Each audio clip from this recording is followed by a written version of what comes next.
Well, just like all things in life, sometimes it's just time to move on to a new chapter. And had a lot of memories in this room. A lot of good things happened in this room. And just some of the things that stick out. Wow. I mean, actually, it didn't even start in this room. It started in the attic of my house. And I think we did 9 interviews. You got clickbaited. You got clickbaited, you little fucks. Suckers. Oh, yeah, got your asses. Oh, that's good times right there. Yeah, that's what clickbait is right there, boys. You guys like that shit?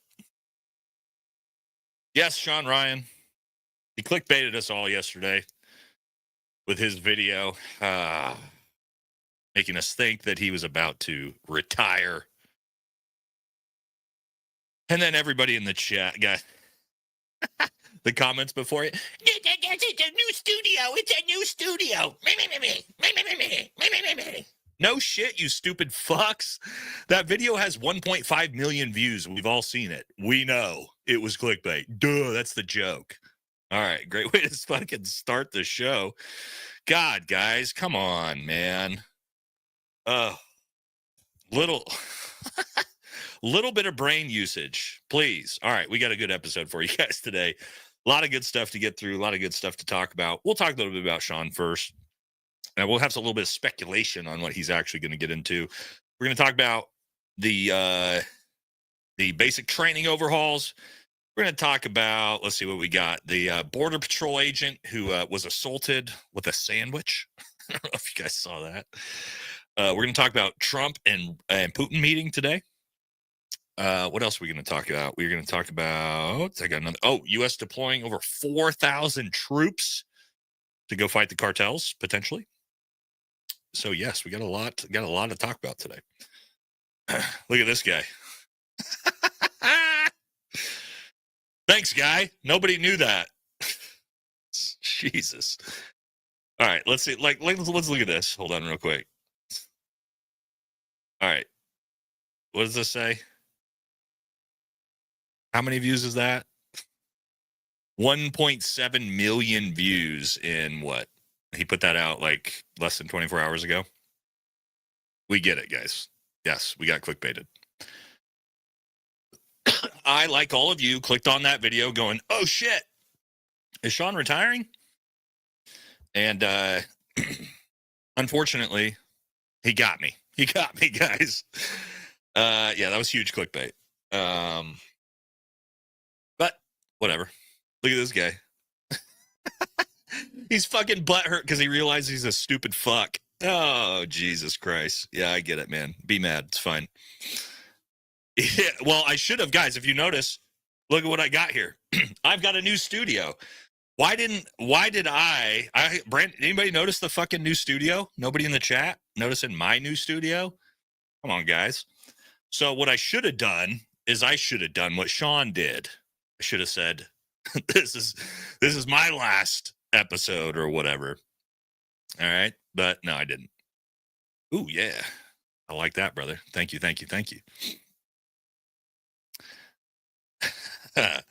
So yeah, we put some work into the new studio. No, incorrect, brother. Incorrect. Good try. Yeah, we definitely missed an opportunity there. That's all right. My wife built out the new studio. We got all kinds of new cool stuff in here. A lot more room, which is nice. We got also, if you guys can see in the background here,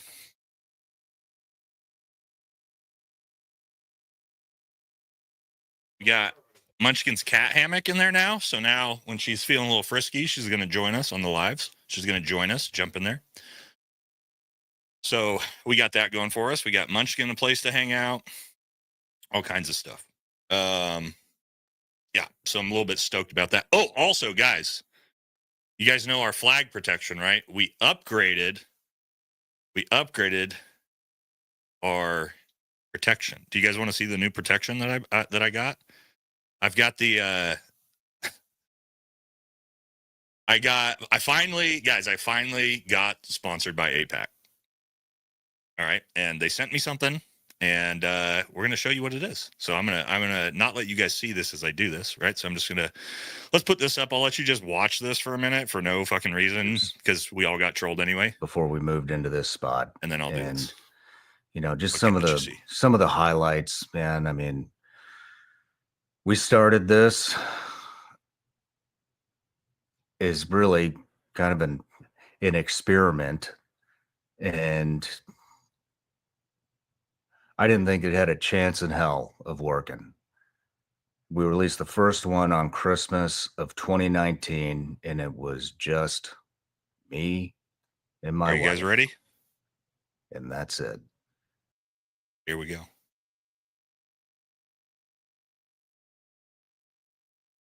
Oh, wait, where is it? Oh, oh.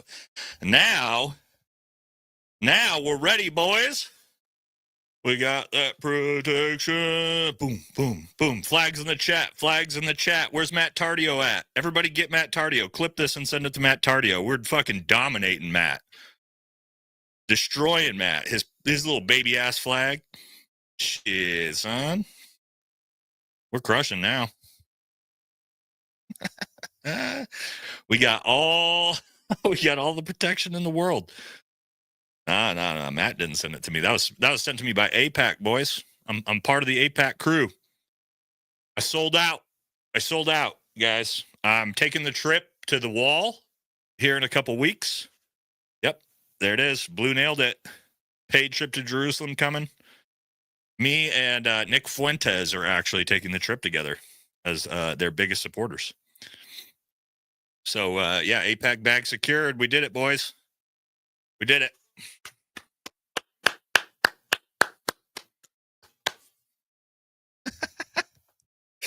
All right, let's talk about Shawn's episode, guys. Yeah, obviously we got. I like Shawn. Obviously, you guys know I like Shawn's content. I got no ill will towards Shawn, but we did get clickbaited. Let me know in the chat. So obviously that's the end of that studio, right? But is it the end of that content? Because what do you guys think Shawn's gonna do? Do you think he's gonna keep doing the same show but in a different location? I don't think that's what he's gonna do. I think he's like into this new Tucker Carlson journalism type approach. I think that might be what Shawn's like moving forward with, what he wants to try next. I'm not sure. What do you guys think in the chat? What's Shawn's next venture? Is he going to do the same thing in a new spot? That seemed a little over dramatic if that's all he's doing.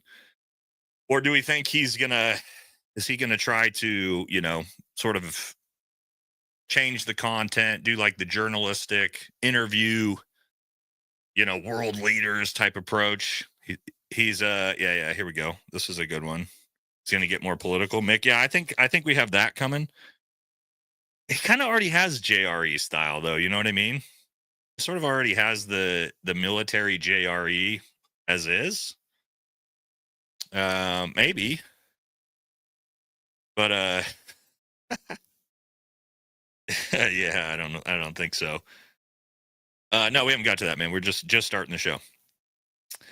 Yeah, I'm not sure what we're gonna see.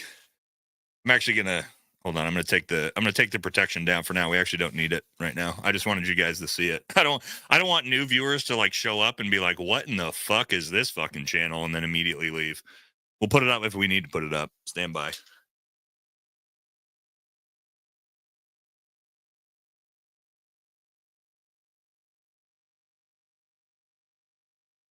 Also, trying to, yeah, we already had people going.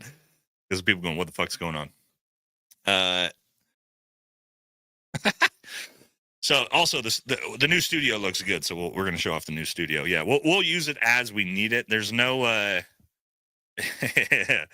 there's really no use for it right now in this episode. Yeah, you fucking wish, bro.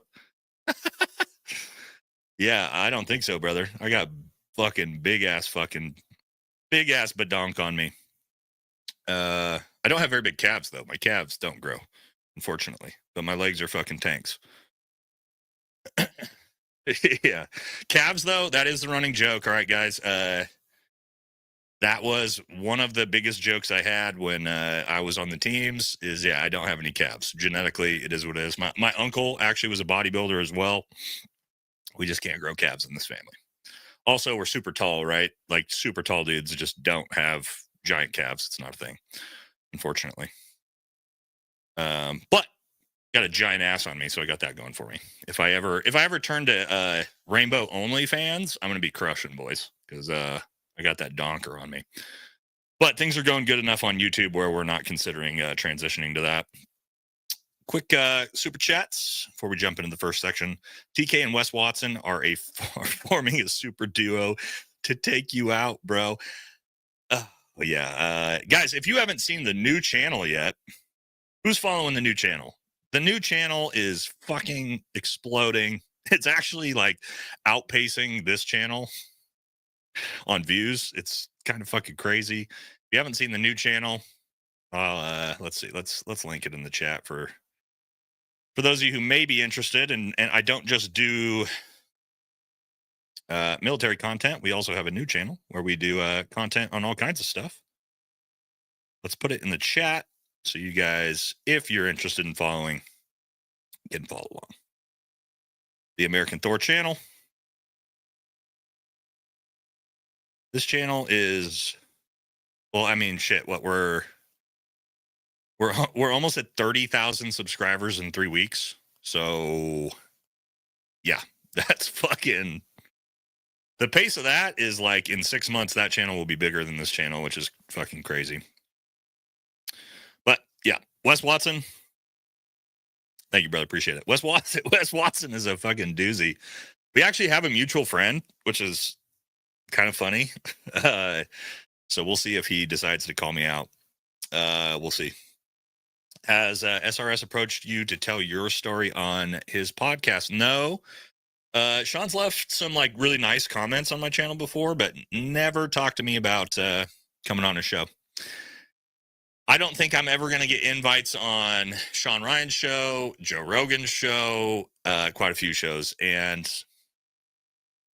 God, I don't know how to tell you guys this or like how to frame it, but let's see. How do I do this? All right. There's not that many people in here yet. So maybe this is the time to do it. I'm not going to tell you what I can tell you. But now I can't show you. I got this turned around because I literally cannot even let you guys fucking screen grab this to try to figure out what this is. But this packet is going to be the biggest soft story probably on social media ever. No one else but Brent Tucker knows what's in this packet. But me, Brent, and 2 other individuals. This story is Tim Kennedy times 10. Yeah, 10 times bigger than Tim Kennedy. I'm not kidding. I can't give you any details, but I will tell you when the episode is going to come out. It's going to come out not this Monday, but the next Monday. And it will literally reframe the special operations social media world. I can promise you that. No, not Jasmine. Tony's tiddlywinks. That dude's irrelevant. So we'll see. Well, I can't tell you anything. I can't tell you who it's on. But I can tell you, you will be fucking shocked. You will be blown away. It'll be the craziest shit you've ever heard in the soft space. You won't even believe it at first until I literally put these fucking documents on the screen. So that's just a little hint. That's all I'm going to tell you. It'll be the biggest story in the soft military space for months. So that's a little teaser. Me and Brent are both working on it together. 2 different sides to a story. And yeah, we'll see what happens. It may be who you think. It may not be who you think. It's going to surprise you. I'll tell you that. It's not going to be what you're expecting. Not going to be what you're expecting. You're going to be fucking blindsided by this one, which is good stuff. Anyway, all right, let's jump in. Let's talk about... Wait, I have a couple more super chats, I think, before we move on. I don't want to miss these. Got this one. Yep. We're on our way. And... when we can hope little Willie West goes after you. I don't think he will. Well, I mean, he's fucking tiny and he's a pussy, so it's unlikely. Lightning bolts in the chat for American Thor. Hell yeah, bro. It's the Shrek, isn't it? Nope, it's not Shrek. It'll be both. It's going to be a 2-part episode. Brent will release an episode, and I will also release an episode with 2 different sides of a story. Can't tell you who. It's not Shrek. It's not Rob O'Neill. That's all I'll give you. All right, let's jump into it. We got... Oh, that's like... Look at this profile picture. Oh, my God, dude. This is... That's a thumbs up for me, buddy. It's almost like the Wes Watson account. That's fucking hilarious. All right, just calm down, guys. I promise you, you're going to get the full story. I just wanted the teaser to get you guys excited, okay? So be on the lookout for it. For what day is that? I don't know. What day is not this Monday, but next Monday? Oops. All right, calm down. You're not going to be able to guess, and I wouldn't tell you even if you could. But it's coming. All right, let's talk about basic training. Basic training, guys. Basic training is being revamped. Who here is a veteran? Who here went to basic training? Let's get a poll in the chat to see how many vets we got in here. All right. Veteran. Just a yes or a no. Not a big deal. I just want to see how many vets we got in here so we know how many people have been through basic training.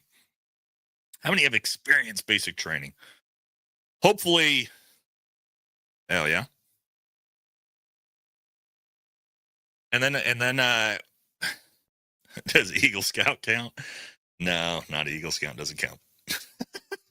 That's a good one, though. Yeah, let me get rid of this. Shawn Ryan episode. As good as it was, by good, I mean, Shawn just clickbaited us. Which I don't mind. Guys, I don't give a fuck about clickbait. It doesn't bother me. I don't know why people get so upset about it. Where is... What did I do with this episode? Oh, I changed it to be able to show you guys something. We're actually going to pull up my episode on this a couple days ago. And we'll talk about it.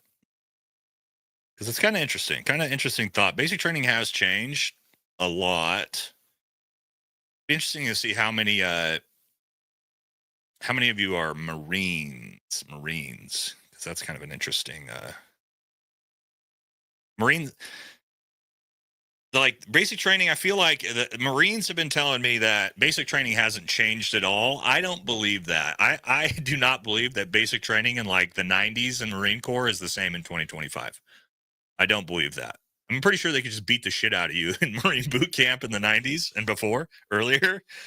Like they can fucking smack you around and all kinds of shit. That's not going on in 2025. That's not a thing. So I think all of them have been changed quite a bit. Okay, we got quite a few Marines. There we go. So let's pull this up and just hear the reasoning for it by SecDef Hexeth. We'll talk about it. Well, it's the basic stuff that anyone who went through any form of basic training for decades understood is as a recruit, you were going into a crucible. You were going to be forged. You were going to be challenged. You were going to be scared, nervous, and anxious. And by coming through that, you were going to be forged an American warrior. A shark attack is when drill sergeants surround one particular enlistee, right? Creating a stressful situation that they have to figure out how to manage. Here we go. This is the good time. This is Marines, right? Marines know how to do basic training. Oh, yeah, I love this.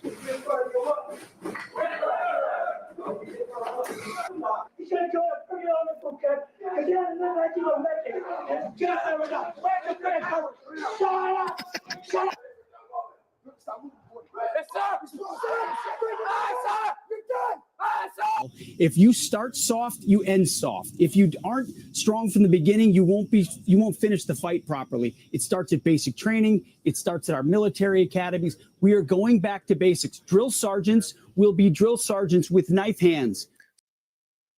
All right. So, what do we think?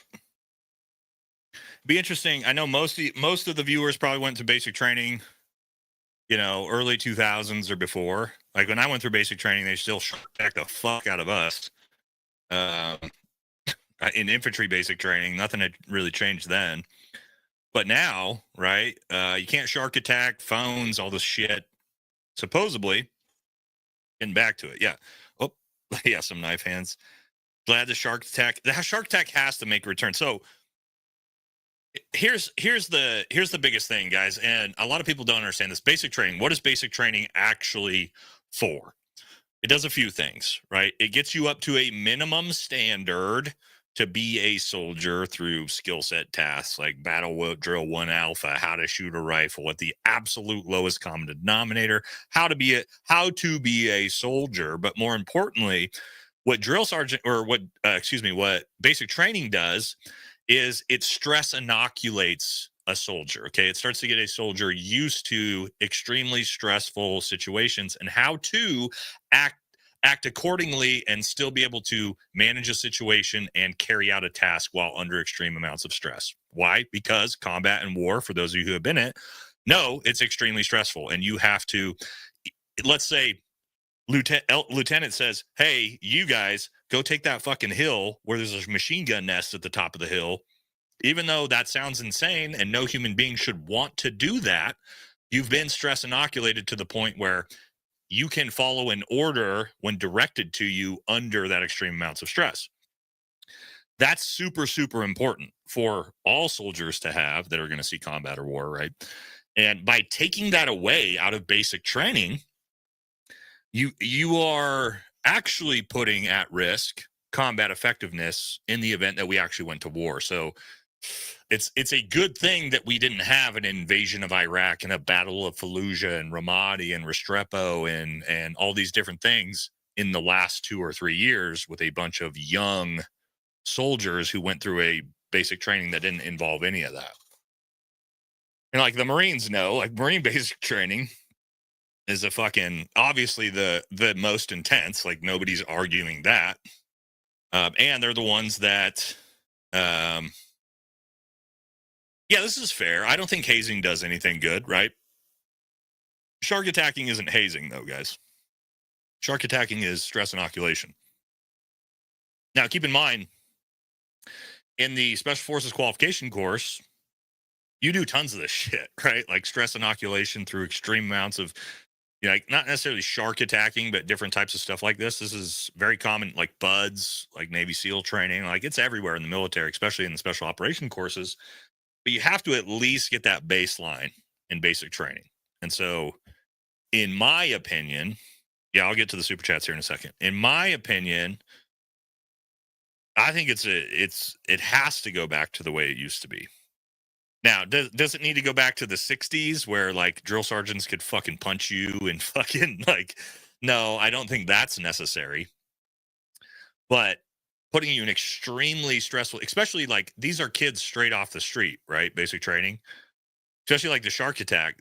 Our shark, I don't know about you guys, but when I went through, like we had to go through the 30th AG shit, right? And processing to do our medical, whenever. But then we got dumped off at our infantry at Benning at the infantry OSA. The first day we got off the buses and we got like, it was the machine guns and the fucking smoke and the drill sergeants and shark attacks everywhere you looked. And that's just the way it was. But I also think like, and I want to know you guys in the chat who've been through basic training aren't like earlier, right? Not in the last 5-10 years. You guys are, I'm sure are you guys happy that you got that harder experience than getting this like pussified experience that would be super easy? That's like a summer camp. To me, I'm glad that I didn't go through like whatever this church camp version of it is. And I think most kids that join the military want to go through the hard part. That's like the entire point, right? I don't know how you guys feel about that. Yeah, I feel like almost everybody, like, why would you want it to be easy? Like, you're not joining the military. Like, you're joining the military for like a challenge, right? And to like test yourself. Hell, so here we go. I've seen probably 100 comments from guys like you who are about to join that have said the exact same thing. They're happy that things are getting changed. And I agree with you guys. Real quick, I'm gonna hit some super chats. I'm gonna talk about if I think this is actually, if the changes are actually going to go through, because talking about changes and enacting changes in the military are not always the exact same thing. Okay. All right, here we go. It's going to be on both channels, 2 different episodes, 2 completely separate episodes with different content, but don't worry about it for right now. Okay. USMC boot camp is the hardest. Yeah. Duh. I think it has been always, and it continues to be, and that's just the way it is. And I think it should be, right? There's a reason why it is too. When I talk about stress inoculation, what are Marines used for? Marines are the first troops on the ground in an invasion, and they have to do the dirtiest, scariest, most likely way of getting killed stuff of any infantry unit. So to my point, you got to be real stress inoculated, because when you tell 4 Marines to go inside that fucking house, they do it. They don't even think about it. And a lot of that stems from like the basic training, the indoctrination, the brainwashing. There's a lot that goes into that. It is what it is. It's part of it. Gooch Parm, what's up, brother? $5. Say Marine loud enough, and Jameson appears over a fence like Tim Allen's neighbor in Home Improvement. Yeah, I just got off the phone with Jameson right before we jumped on here. He might be lurking around. I don't know what he's up to. He's on his bulldozer, just building a compound out in West Virginia. I'm not sure. I know he lives in one of the 2. He might be out on his bulldozer right now. Oh, funny story, guys. Let's see if I can. He might get mad at me for telling. No, he's not going to get mad at me for telling you this story. So, okay, so let's see if I can. Okay, let's see if I can pull this picture up. No, I'm not gonna pull the picture up. I'm not gonna do Jameson dirty. Okay, you guys want to hear a funny story Jameson just told me, so that like you guys can get a better idea of how fucking funny Jameson is. All right. This isn't what he sent me, but hold on, let me pull something up.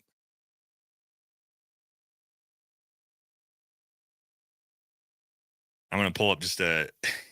Okay, here we go. This will be good enough to like prove the point of the story. All right, stand by 1 second. Okay, so you guys have seen guys like this, right? The Desert Storm veteran who never saw combat, who wears the biker vest, right? Like, we all know this guy, right? It's 30 years later, and this is his entire personality. Like, we're all aware of who this guy is, right? I'm talking about just a general persona of who this guy is. We're all well aware of this person, right? Thank me for my service, right? Because he was like a Navy like boat technician in Desert Storm, and fucking never actually like went outside of Qatar, right? Or fucking Kuwait, excuse me. Yeah. So anyway, Jameson, I'm sorry if you didn't want me to tell this story, but fuck it, it's funny as fuck, so I'm gonna tell it. So Jameson sends me this picture of a guy just like that. It's from behind, right, with his vest and his Desert Storm veteran, Marine or Navy, fucking whatever. And I'm like, where is that? And he starts telling me the story about where he's at. And he told me that this guy walks up to him, and it was like, he was like, "Are you Jameson Travels, like from YouTube?" And and Jameson goes, or no, he goes, "Were you in the military? You look like that Jameson Travels Marine from YouTube, right?" And Jameson goes, No, man, I never served. I wasn't in the military. I don't have a YouTube channel. And then the guy goes, "Oh, okay, cool." And then Jameson thanks him for his service and shakes his hand and walks off. And I'm like, dude, you're such a fucking piece of shit. And he's like, yeah, my wife told me to stop being a fucking dickhead, dude. Just like, so fucking funny, dude, for him to do that. Just be like, nah, man, I never served. That's not me, but thank you for your service, hero. You know what I mean? Anyway, sorry. I know Jameson probably didn't want me to tell. Hey, he probably doesn't care, man. He's funny as fuck. But I'm like, dude, you're even a troll in real life, dude. Jameson's like trolling people in real life. It's hilarious. All right. Basic training. So it's elite troll. Jameson is an elite troll. So basic training changes, right? We're bringing back shark attacks. We're doing all this crazy shit. Who thinks that these changes are actually going to go through? That's an entire different story, right? Saying this is going to happen, enacting change. Ooh, that's. Do we think this is actually going to happen? Yeah, here we go. How long is it going to take? Oh, I don't know, man. What I'll tell you this, and this is why I asked that question, guys. There's so much big talk, and I'm not trying to, you guys know I'm critical of this administration is what it is, right? But I'm actually not trying to trash this administration when I say this or peg Seth. What I do know is there's been a ton of talk of changes being enacted. And then when I talk to people who are active duty, I don't hear that any of this is actually going into effect. For example, in Army Special Forces, I'm working on a video right now. I've been waiting to put it out because I know it's going to make a lot of fucking people, especially high-level officers in the regiment, pissed off. Well, if you were to watch the Jedburgh podcast or look at any of the, generals talk about Army Special Forces right now, they would all tell you how amazing things are, right? That we're doing all kinds of great things all over the world, and there's all this awesome stuff going on. And then when I talk to all of my former teammates, because keep in mind, my generation is sort of at the team sergeant, sergeant major level right now, right? All my former teammates are either team sergeants or sergeant majors. A lot of them are still active duty. When I talk to them, it's ugly. None of what you hear from again on talking heads is actually what's happening for real in group. Okay. So it makes me wonder if in the big army with things like this, if the exact same thing is happening, right? Like we talk about all these quotas going through and all these changes and back to lethality and removal of DEI and woke and all this stuff.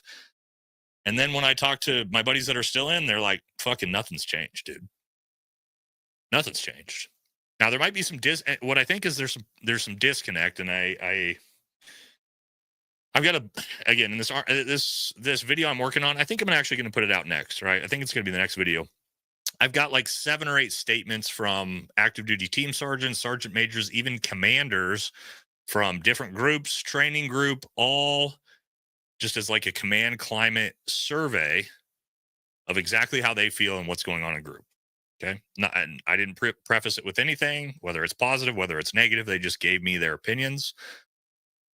And yeah, it's not good. And even in people I've talked to in the regular army have said the exact same thing.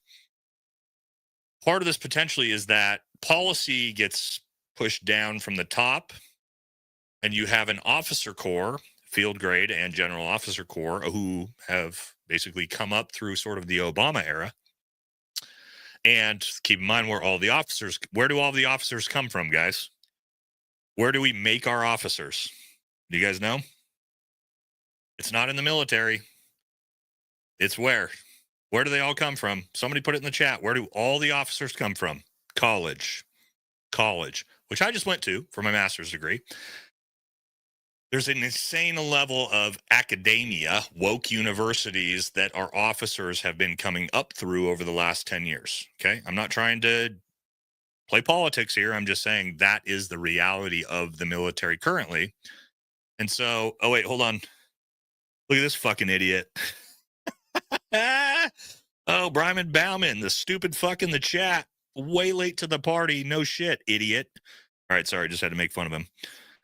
What's your master's? It's right here. University of Oregon. Master in Business Administration. Anyway, part of the problem is policy directive comes down from the top. It has to get then enacted through lower level leadership, field grade officers, NCOs. And if you have an entire generation of officer corps who believes in all of the things you're trying to get rid of, they sort of, you know, stop a lot of these things from actually going through at the ground level, if that makes sense. I know it's kind of convoluted, but that's kind of a big problem, I think. So it's great to talk about all the changes that are going to be enacted. They have to be enacted at the ground level by, again, field grade officers and senior NCOs. Without that, nothing's gonna change. So, all right, let's hit some super chats. Get your guys' opinions on everything I talked about. Got to show Hamas your stress card when they aren't being nice. Yeah, I don't know if we're going to be fighting Hamas, but yeah, I mean, the Taliban never asked me for my stress card to see how I was feeling. I'll tell you that. Jacob Geary, $10, no comment. Appreciate you, brother. Thank you very much. Perfect time to have Angry Cops on. I'd like to. He's way bigger than I am, though, brother. I am a fan of his content, though. He's got fantastic content. I did meet a few. I met Brandon Herrera and Donut a couple weeks ago, so maybe someday. I know my buddy JD DeLay is headed out to be on their show this week, I think. He goes on there all the time. Oh, I gotta show you guys. That's what I forgot. I forgot about this, guys. I told you guys about JD, right? JD DeLay, how we've been friends for like 20-something years, and finally we both just realized it. Like that we both realized that we were both on YouTube and just both didn't realize it. Hold on a second. Let me let me pull this up. All right. You guys are gonna like this. So you guys know JD DeLay, right? Those of you who follow the alpha world. I mean, he's got fucking 2 million subscribers. Like he's fucking huge, right? So yeah, we grew up together. And so check that he just posted this on Instagram today. Check this out. How funny this is.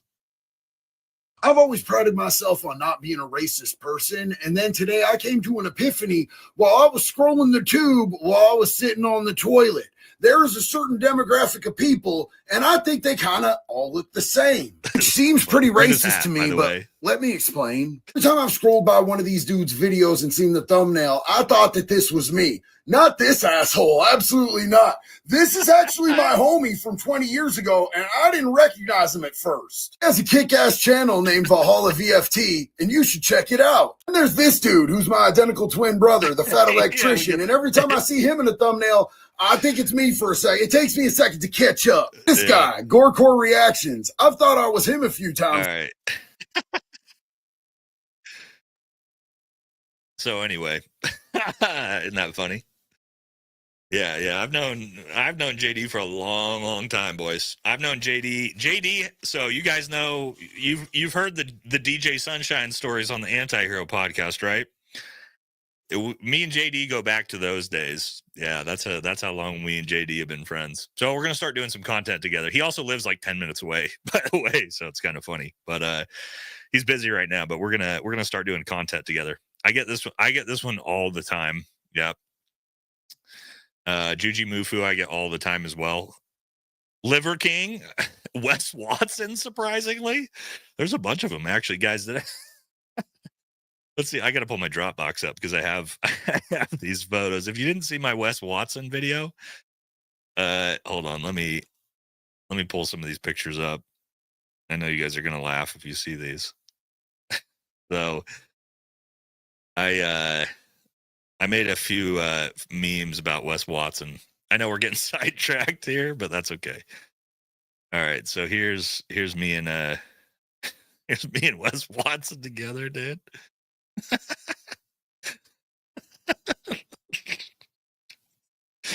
I know that was fucking super fucked up of me to do, but but anyway. All right. Okay, let me get back to let's get back on track. We're spiraling a little bit, right? Anyway, all right. Joe Saunders, Nate, trust me, the drill instructors were punching recruits in 1988. Yeah, fuck yeah, I bet they were, man. It did wonders for motivation. I wonder when that went away. Joe, do you know when they like officially said the Marine drill sergeants or drill instructors can't punch people anymore? Because I know it used to be a thing for a long time. Should see what BCT was like during early COVID. Oh my God, I can't imagine, dude. COVID and Biden administration. No. I don't even, makes me upset even thinking about that. $5 from Tactical Overweight, $5. Love the fake alpha stuff. You're fucking funny, brother. I appreciate it, man. Yeah, it's been a fun time over on the new channel for sure. All right, USMC boot camp 10 years ago. Here they get phone calls now. Yeah, so I mean, Marine Corps boot camp has gotten a little bit weaker too. I know Marines don't want to admit that, but it is true. Not as weak as like Air Force basic training right now, right? But all right, Kangaroo Bot, what's up, bro? $10, appreciate it. Question: does anyone here thank a veteran that wears a veteran war hat in public, like World War II, Korea, or Vietnam? Ooh, man, that's a tough one. I typically don't. I just like usually like World War II. That's a little different. Korea, I don't know, man. That's a tough one. I think as a veteran and like as someone that served in combat, it's kind of like kind of one of those things we all did it. But there's nothing wrong with it. Don't get me wrong. But at the same time, I would never wear anything like that in public myself. I'm not saying you shouldn't. I'm just saying for me, I don't like want that attention. Right in public, I don't. Don't get me wrong. This is gonna sound kind of rude, but like I don't like people I don't know walking up talking to me. In specific situations, I'm sure you guys understand what I'm talking about. Like if I'm at SHOT Show or I'm at an event and people come up and they recognize me, that's awesome. I'm all about that. But like randomly, if like I'm out with my kid and my wife, like I don't want random people like walking up to me, thanking me for my service. Like, I don't know. I don't know how you guys feel as veterans. Like, it's kind of like, I'd rather not. Like, I'm not looking for that attention. But you know, everybody's different. There's nothing wrong with it though. Like my dad wears a, you know, old school special forces hat. Pretty minimalist, pretty normal. Yeah, maybe. All right. Shane. What do you mean Shane? Shane who? Gooch Barm actual $5. I've known some fantastic officers, but the best ones I've worked with are green to gold dudes for obvious reasons. Man, there's so much truth to this comment, dude. Mustang officers are always the best because they were NCOs first and they understand that. Now, I also have had a few fantastic officers, amazing officers, but I've had a lot of really fucking shitty ones too. That just don't understand. They don't understand soldiering, right? Because they come from academia, right? So I agree with you on that. Imagine Liver King, Wes Watson, and King Azulu's aura. Those are real. That's just like 5'5", 5'7", 5'8". Bang, bang, bang. Not that there's anything wrong. Like all you short kings out there, we're not trying to piss on the short kings. Okay. Oh yeah, that's cool. Also, part of why we reset up the studio, I have this big new desk here, is that now the way it's set up is that we can do in-person podcasts. That was the big reason to redo the entire studio. We don't have it set up for that right now, but we'll be able to do in-person podcasts. So I'll be able to have guys like my dad on for shows, or JD DeLay, or fucking whoever, Brent Tucker, if he wants to come out here. So that was the big reason why we redid the studio. I haven't done it yet, but we're going to start expanding to that because you guys enjoy when I've got guests on. I haven't been able to do it in person yet because I just haven't got around to it, but we're going to. All right. It's going great, dude. Friday night. Good live. Got everybody here. We got all the regulars here. Appreciate you coming through. Yeah, what are we gonna? Oh, we got multiple things still to talk about here tonight. My wife's out of town. She's helping her mom move, so we don't have any. I'm not getting pressured to get out of here, so we're good to go. All right, next topic. Next topic, guys. Did you see? Have you guys seen this story yet? Oh my God. All right, come on. We got to talk about this. The Border Patrol agent who got assaulted with a sandwich. You can't fucking make this up. All right. Here we go. I don't know why I think this story's so funny, but it just fucking is. All right. So this is going around big on the internet right now on social media. So military.com here. Man charged with assaulting Border Patrol agent with a sandwich in DC is an Air Force veteran. So yeah, federal law enforcement agents from various agencies, including Bureau of Alcohol, Tobacco, and Firearms, Explosive, Park Police, FBI, questioned a couple who parked outside a legal zone. All right, and man accused of throwing a sandwich at an immigration officer during President Trump's federal takeover of criminal crackdown in D.C. served as an active duty Air Force. Shawn Charles, 37. Oops, lost this real quick. Where'd my oh, sorry.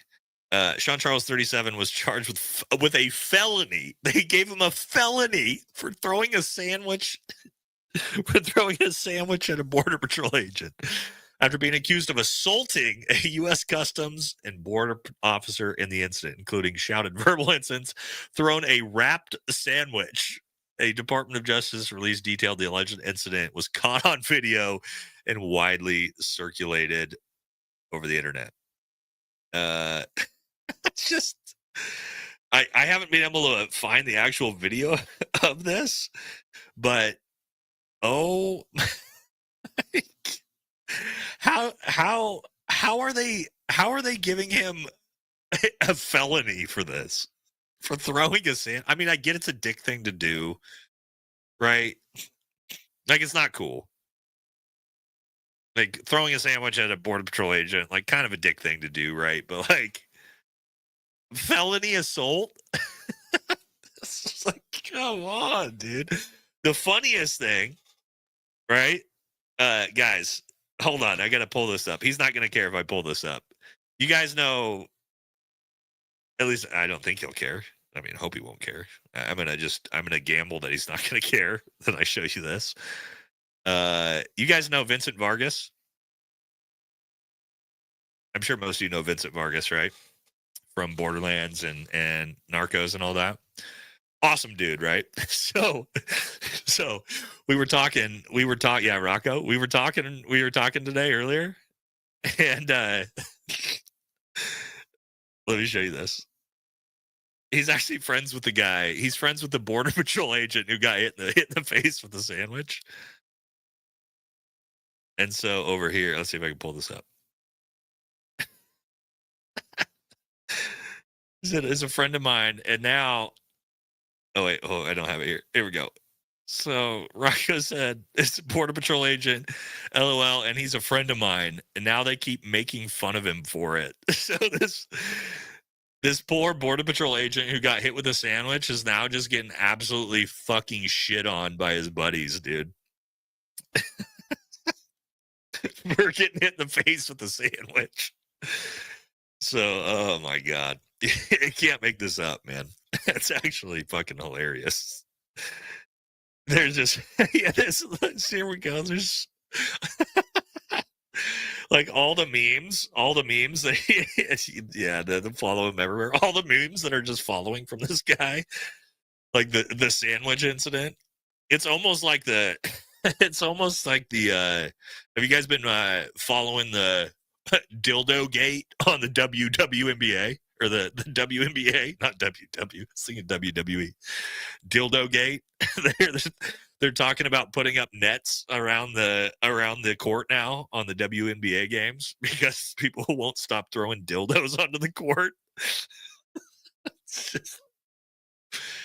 Yeah, I mean, you can't make that up, right? It's still happening. I think they're like arresting people. He hit him like saw the video. He hit him in the plate carrier. Let's see if I can find the video real quick. Agent hit by sandwich.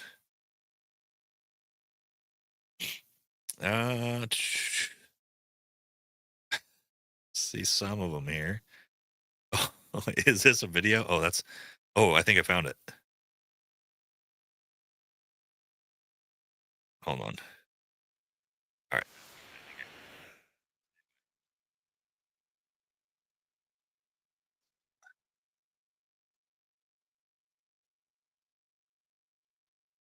ADT. All right, we got an ad right There's now, but a lot less to worry should about. be right after this. Feel secure enough to Hopefully. let others in with Trusted Neighbor from ADT.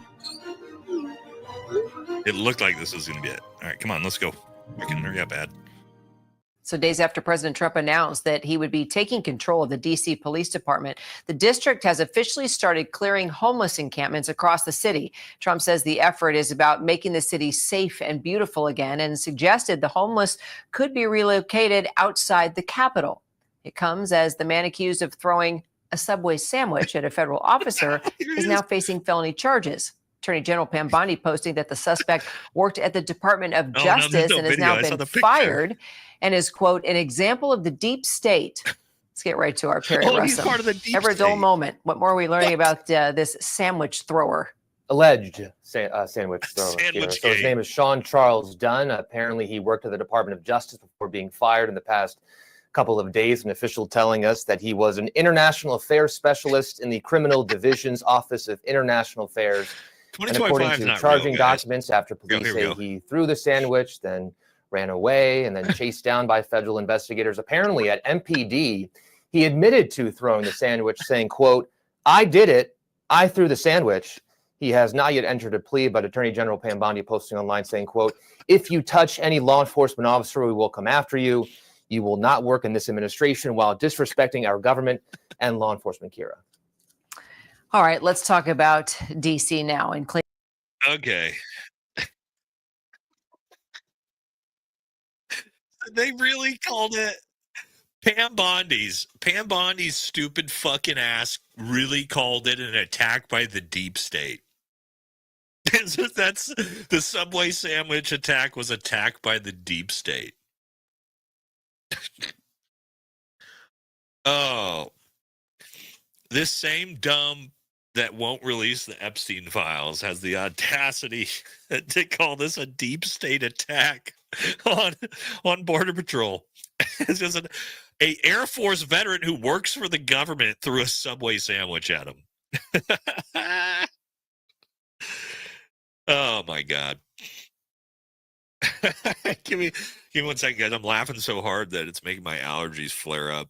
I gotta grab some nasal spray real quick. Let me see if I can put something up here for you. What we're gonna talk about in the next. Don't worry about it. All right, stand by. Like less than 1 minute.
Here, bring back the star of the show.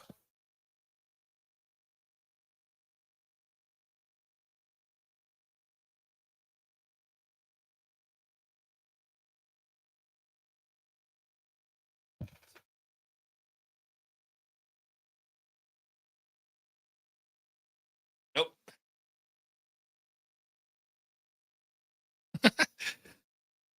She says, "Fuck you, dude. I was sleeping, you piece of shit." That's what Munchkin said. That's all right. We got a quick. How much does Munchkin weigh? I don't know, man. Like 4 pounds. She's tiny. Little baby. Oh, man. She's not happy with me. She's not happy with me for that, but that's okay. Munchkin needs a green beret. She's got one, man. You haven't seen on Instagram? We've got Munchkin's got her own Instagram, dude. Hold on, I'll pull it up real quick. Valhalla Munchkin. Stand by. If you haven't seen Munchkin's Instagram, I should probably link it to you guys if you want to follow Munchkin. Or you guys can just go look over there. Munchkin's got her own Instagram, dude. 500 fucking followers. There's Travis Pastrana in a Munchkin tank top or a Munchkin t-shirt right there on the left. And where's Munchkin in her green beret? Let's see. Make sure you guys can see this. Oh, there she is. See? There's Munchkin's got a green beret. Anyway, yeah, Valhalla Munchkin if you want to follow Munchkin. That's where we post all Munchkin stuff. All right. I don't even know where the hell I was at in the show at all. I got a little sidetracked because I grabbed Munchkin. What the hell were we talking about? Well, I'm getting sorry, I just got text by Brent. Some of the things we're working on. All right. What were we talking about? Somebody here. Oh, fly sandwich gate, right? The deep state sandwich. Yes, he does, dude. Munchkin is, I mean, shit, Munchkin's the star of the show. We all know that. She's just a dog, dude. She's like a cat. You know, guys know, like that's the thing about cats, right? If you have like a really cool cat, it's because they act like a dog. That's how Munchkin acts, dude. She just doesn't give a shit. She's got her own enclosure. We built her like, she wants to be an outdoor cat super bad, and she's always trying to escape outside, but she doesn't have she's got terrible reaction time, and she's got tiny little legs, and she can't defend herself against anything. So we finally built her this huge like cat run. It's like this enclosure to where she can go out the window, and then she's got this giant thing outside that she can be outside in that's closed in. So yeah, she's like a little dog, man. She's the shit. All right. Yeah. Sandwich Gate. We talked about Sandwich Gate. Let me hit some super chats. I know we kind of fallen behind a little bit on that. And then we'll jump into the next topic. Downrange Publications, $5. Thanks, brother. My buddy trains the Australian Navy clearance divers. No thanks. Not a job I want. He's a maniac with BT, and his sailors are the best because of it. Oh, also, guys, I wanted to ask. I finally, if you haven't noticed on the videos, in the last couple of videos, my fucking audio finally sounds super fucking good. It took me 2 years to goddamn get it there. And I figured out the plug-in. I think that I have my actual microphone. So the microphone should sound better on this live, right? You guys hearing it? Actually not super fucked up like I'm in a Gaza, Palestine fucking tunnel underground. I've got this virtual cable thing that I finally got to work for the live streams. So, yes, it only took 2 years, but we finally got there. So, proud of that. one of the hardest things for me to figure out. All right, $5, no watered down old fashions for you tonight. Let's go. Nah, brother, I'm straight up gas station fireball, baby. You guys know me. I'm bougie, baby. It was Boosie Monte. Did you guys see? don't. Tell me that you guys saw where Bustamante was just on recently. Somebody put it in the chat, because I can't fucking believe people keep platforming this fucking guy on the biggest shows. Yeah.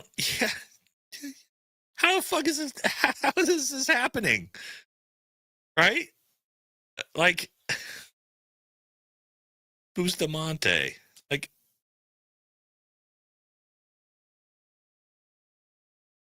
hold on. I don't understand. I don't understand how this stuff is. Europe.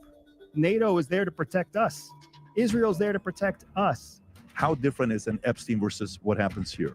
Mossad is way more flexible in what they're willing to bring to the table in terms of an intelligence operation, other than CIA. So tell me more when you. All right, so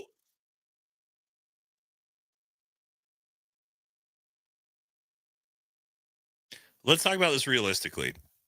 I don't know if you guys saw, but there was another guy from the CIA who's come out and is now exposing Bustamante, which I'm going to do a video on pretty soon, basically saying it's all his shit is bullshit, made up, and stolen valor, and he actually didn't do fucking anything in the CIA, which, hey, shocker, surprise, I think we all probably put 2 and 2 together on that one, right? Based off of what he said. He didn't know what the fuck he's talking about. How the fuck is he getting on Shawn Ryan's show and Patrick Bet David? This fucking guy doesn't know jack shit about anything. It's all fucking grifting and made up. I've literally, guys, check this out. I have literally had Shawn Ryan from his account post on my videos commenting about some of the Iranian stuff. Wow, man, this is really good information. Didn't know any of this stuff before. Shawn Ryan posted that on my own videos. No fucking invite. Nobody's inviting me. And I actually know what the fuck I'm talking about. And I actually don't lie about my service. Like, what? Well, is that the problem here, guys? Do I need to start going the way of Tim Kennedy? Is that what it is? Is that, do I have to just do it? I have to say, fuck it. Fuck it. We're going full fucking war stories, and we're going to make them all up, and we're just going to go on the fucking podcast grift.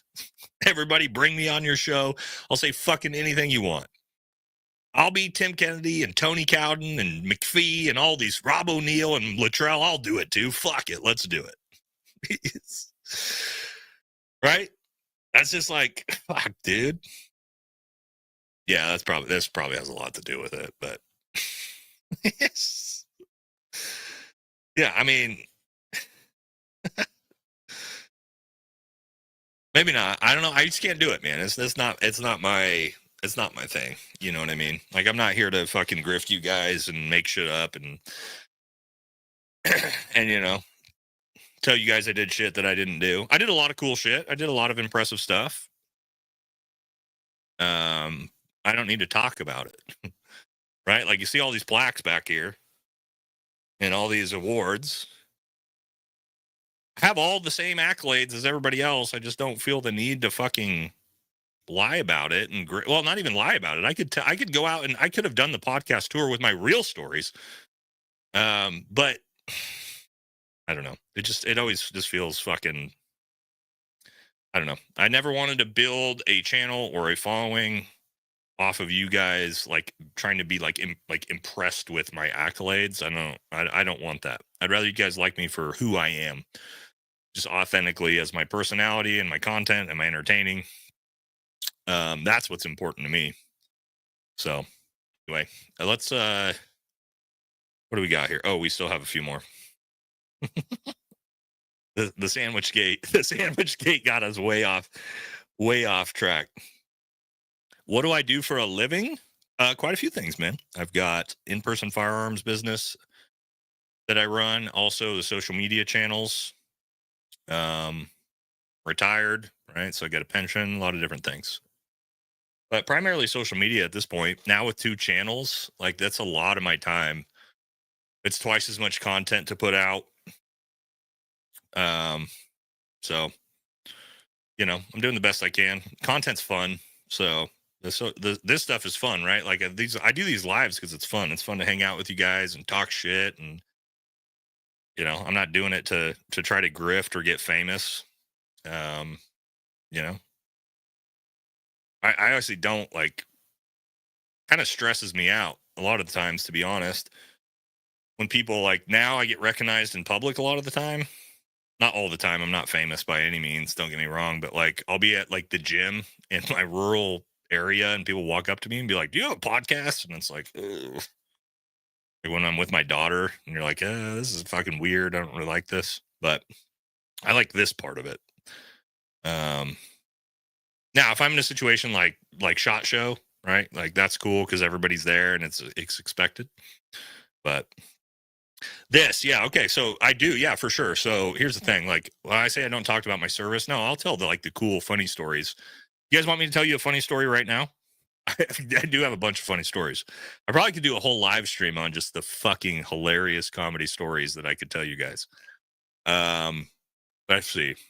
All right, let's talk about funny story. All right. I think Brent, some of you may have heard this story because I told it on the Anti-Hero podcast. I've never told it before. It's a little like dark and morose, but it's one of the funnier stories that I have. So, and it's from War and Combat. And again, it's a little bit, I'm going to take a little bit of a swig before I get this. Yeah, it's super dark humor. Okay. Stand by one sec. Let me show you a picture here. A picture real quick to give you guys like a frame of reference. All right. Okay, here we go. Yeah, this is the build. We're building the narrative of the story. Okay, so this is what we're going to start with as we build this story out. All right. Well, this is okay. This is actually this is Amazon. I don't need this. All right, so you guys can see this. All right, we all know the Wicked Witch of the West, right? And in the Wizard of Oz, we all know the story, right? Like the house fell on top of her. It's just her legs and her feet sticking out, right? We all grew up. We're all pretty much old enough to know this story. Everybody got it? Okay. So this is called the Taliban Wizard of Oz story. Okay, so we are...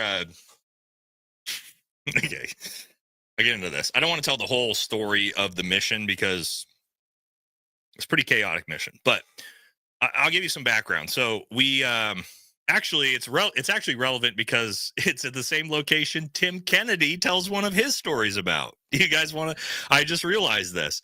So do you guys know from the Anti-Hero podcast, Tim Kennedy's story about Fob Anaconda being overrun and him killing 20 people from a sniper tower defending Fob Anaconda? You guys remember that from Brent's episode on this? Tim Kennedy's sniper story with his shy tack. Yeah, he's like the hero of Fob Anaconda, not in Iraq. This is in Afghanistan in Khazar-Ruzgan, right? So Tim Kennedy tells this story. However, Tim Kennedy's team and ODA never stopped Fob Anaconda from being overrun. The hilarious thing, the way the universe works, my ODA in 2018 actually did stop Fob Anaconda from being overrun. Okay. I don't really tell war stories, but this is a good one because it's funny. Okay. So what had happened was in Khazar-Ruzgan, this Khazar-Ruzgan basically went away from VSO. No U.S. forces had been there in about 10 years. And the Afghans still had control of Fob Anaconda out in Khazar-Ruzgan. But we, as Americans, basically hadn't been there in a long time. So we were outside the 1 hour medical rings, the golden hour. A lot of you guys know how that all works. I don't want to get too in deep. But essentially, Americans were not allowed to go there because it was too complicated to get there. Well, our Afghan partners had basically started getting overrun. They had a bunch of people killed that they couldn't get out. They couldn't get any helicopters in to get anybody out. And so they asked our ODA, would you guys be willing, or not like, well, they asked the SOTF if they'd be willing to send an ODA in to essentially eliminate the Taliban that were overrunning this FOB and get all of the dead bodies out as like a good faith between, you know, us and the Afghans. So our ODA got tasked with this because we were sort of one of the premier ODAs on at that time in Afghanistan. And so we have to get this blessed off by the 2-star general at the SOTF to accept risk to send us in. It's pretty complicated. We end up going in, and FOB Anaconda, the way it works is, I don't know if I can maybe draw this up real quick so you guys can see. But this will make it easier for you guys to get an idea about this. All right, so I'm going to show you guys here. I don't know if we'll be able to see it. All right, can we kind of see this? Let's see, it might be too bright. You've got a mountain, you got the base, then you got the green zone over here. Right? Can't see. You guys can't see. It's too bright. All right. Anyway, you have the base here. You've got a mountain that the base sits next to, and on the other side is like all open field and green zone. And so the Taliban are basically assaulting up to the base next to the wall or next to the mountain. So they can't go anywhere. So what we do is we infiltrate behind the Taliban where they are. And we essentially, you've got FOB Anaconda here, got the Taliban in the middle, and then you have us pincer them on the inside. And then we basically work our way and push them into the base. So there's nowhere for them to go. Well, when we initially land, we've been off the aircraft off our helos for about 5 minutes, maybe. And because no Americans had been in this area for almost a decade, when we infiltrated, we had our interpreters who can like listen into what the Taliban are saying in the area through our SADAs and all this sneaky shit, right? The Taliban, as soon as we land, we hear on the chatter on the radios go, "Ooh, the Afghans are here. They're trying to fly in and get their guys out," without realizing it's a U.S. Army Special Forces ODA plus 50 of our partnered counterparts that have just landed. So we land and we hear on the radio, I need to try a race board, I know. We land and we hear on the radio, "Let's go get them. Let's go get them." And we're going, usually the Taliban won't come out and fight us, especially at night, right? Because nobody wants to come fight fucking Green Berets. The Taliban learned that lesson in 2001. Like, the bearded dudes, fuck that. We don't want to fight them. They think it's Afghans. They don't realize it's a bunch of fucking U.S. Army Special Forces dudes with an AC-130 that's loitering. I told you that there's a giant mountain range, right, where the base is sitting at the bottom of. There's an AC-130, and all of our CAS aircraft right on the other side of that mountain range, they can't hear. So they have no idea what's coming. And so as soon as we hear that, our JTAC's talking to the AC-130, and our ISR platform, our Predator drone, goes, there's 30 Taliban walking in the open in rank and file, 15 on each side towards your location. This never fucking happens in Afghanistan, ever, right? They know better. And our JTAC and our team leader are like, yeah, bring the AC-130 in, right? So they're out in the fucking open, 30 of them. This is 4 minutes into the operation. We haven't even like walked up to the first compound yet. And you just hear the AC-130 clear up over the top of the mountain range. And any of you guys who have heard an AC-130 in real combat before, you all know it, like the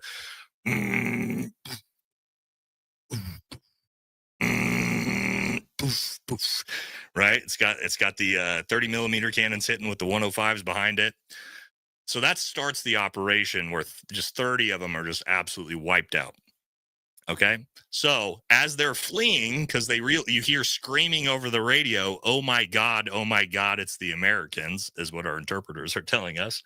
They realize, oh fuck, Americans are here for the first time. Panic ensues. Anyway, that's how this starts, right? Well, now the AC-130 and the A-10s come over the top. We had A-10s, F-16s, AC-130s, multiple Apaches for this mission. It was a huge deal, right, for us to stop this FOB from being overrun. It's funny that I'm telling you guys this story, like an actual war story, right? But again, we're getting to the comedy. And so we hit this, one of the aircrafts hits this bunker that we had been taking fire from. And yeah, not necessarily a bunker, but it's kind of like a one-story like mud hut building, right? We'd been taking fire from, eliminated 2-3 insurgents inside of it. And so we went to go do a BDA, battle damage assessment, because that's what we do, right? If the aircraft strike a target, we make sure we go out, check, make sure everybody's eliminated. So all right, let's get back to the beginning, right? When I showed you the Wizard of Oz, where this all fucking pans out together, okay? So now we're about halfway through the mission, right? We've about halfway through the target. We're closing our way to the FOB. Obviously, it's chaos for the Taliban at this point. They're trying to flee everywhere they can. Well, this defensive fighting position that's been hit, and it's basically been cratered in. Me and a couple of my teammates and some of our Afghans, we go up to do a BDA to see the results of the attack before we move on. We walk up. About half of the building is still left because these mud huts are actually super industrial. Like they can actually withstand fucking AC-130 attacks and stuff. And so as we walk up, I just see, I swear to God, just like this. This is what it looks like. It's mud rubble, right? And it's just legs with boots on. And I'm thinking, oh shit, okay, well there's somebody, right? The building collapsed and there's somebody buried underneath this. There's just his legs are sitting up. And as I walk up, and those of you who have heard the story before, it's not just his legs, right? So it's his legs and then also his Johnson. His Johnson is sitting on top of the rubble with his legs, right? Perfect, premier, pristine condition. Pretty decent hog on this guy as well. Like, not bad, right? I'm going to be honest. Pretty good. Like, we walked up here, as we first saw it, we're like, oh, not bad, brother, right? Like, pretty decent sized hog on this guy. And it's sitting in, guys, like, not a paper cut, not a literal scratch on this thing. This thing is like, you could like dust this thing off and like put it in a vase, right? Like that's how good condition this dick and balls are with the legs. And so we're like, oh shit, all right, well, that's pretty funny. And this isn't rare, guys, right? Like when, I know this is good, for those of you who don't know, it's kind of fucked up, but after like CAS attacks like this or grenade blasts or IEDs, like your clothing gets blown off or it gets incinerated, right? That's pretty normal. So like guys not having any clothes on is pretty normal, right? So it's not that surprising what we're walking up to. So we grab them by the legs to like pull them out because like we got to pull everybody out and see how many weapons they had on them and all these different things, right? So grab them. This is kind of dark, right? It's dark humor. Grab them by the legs, pull them out of the rubble. And as we pull out of the rubble, there's no torso on this body at all.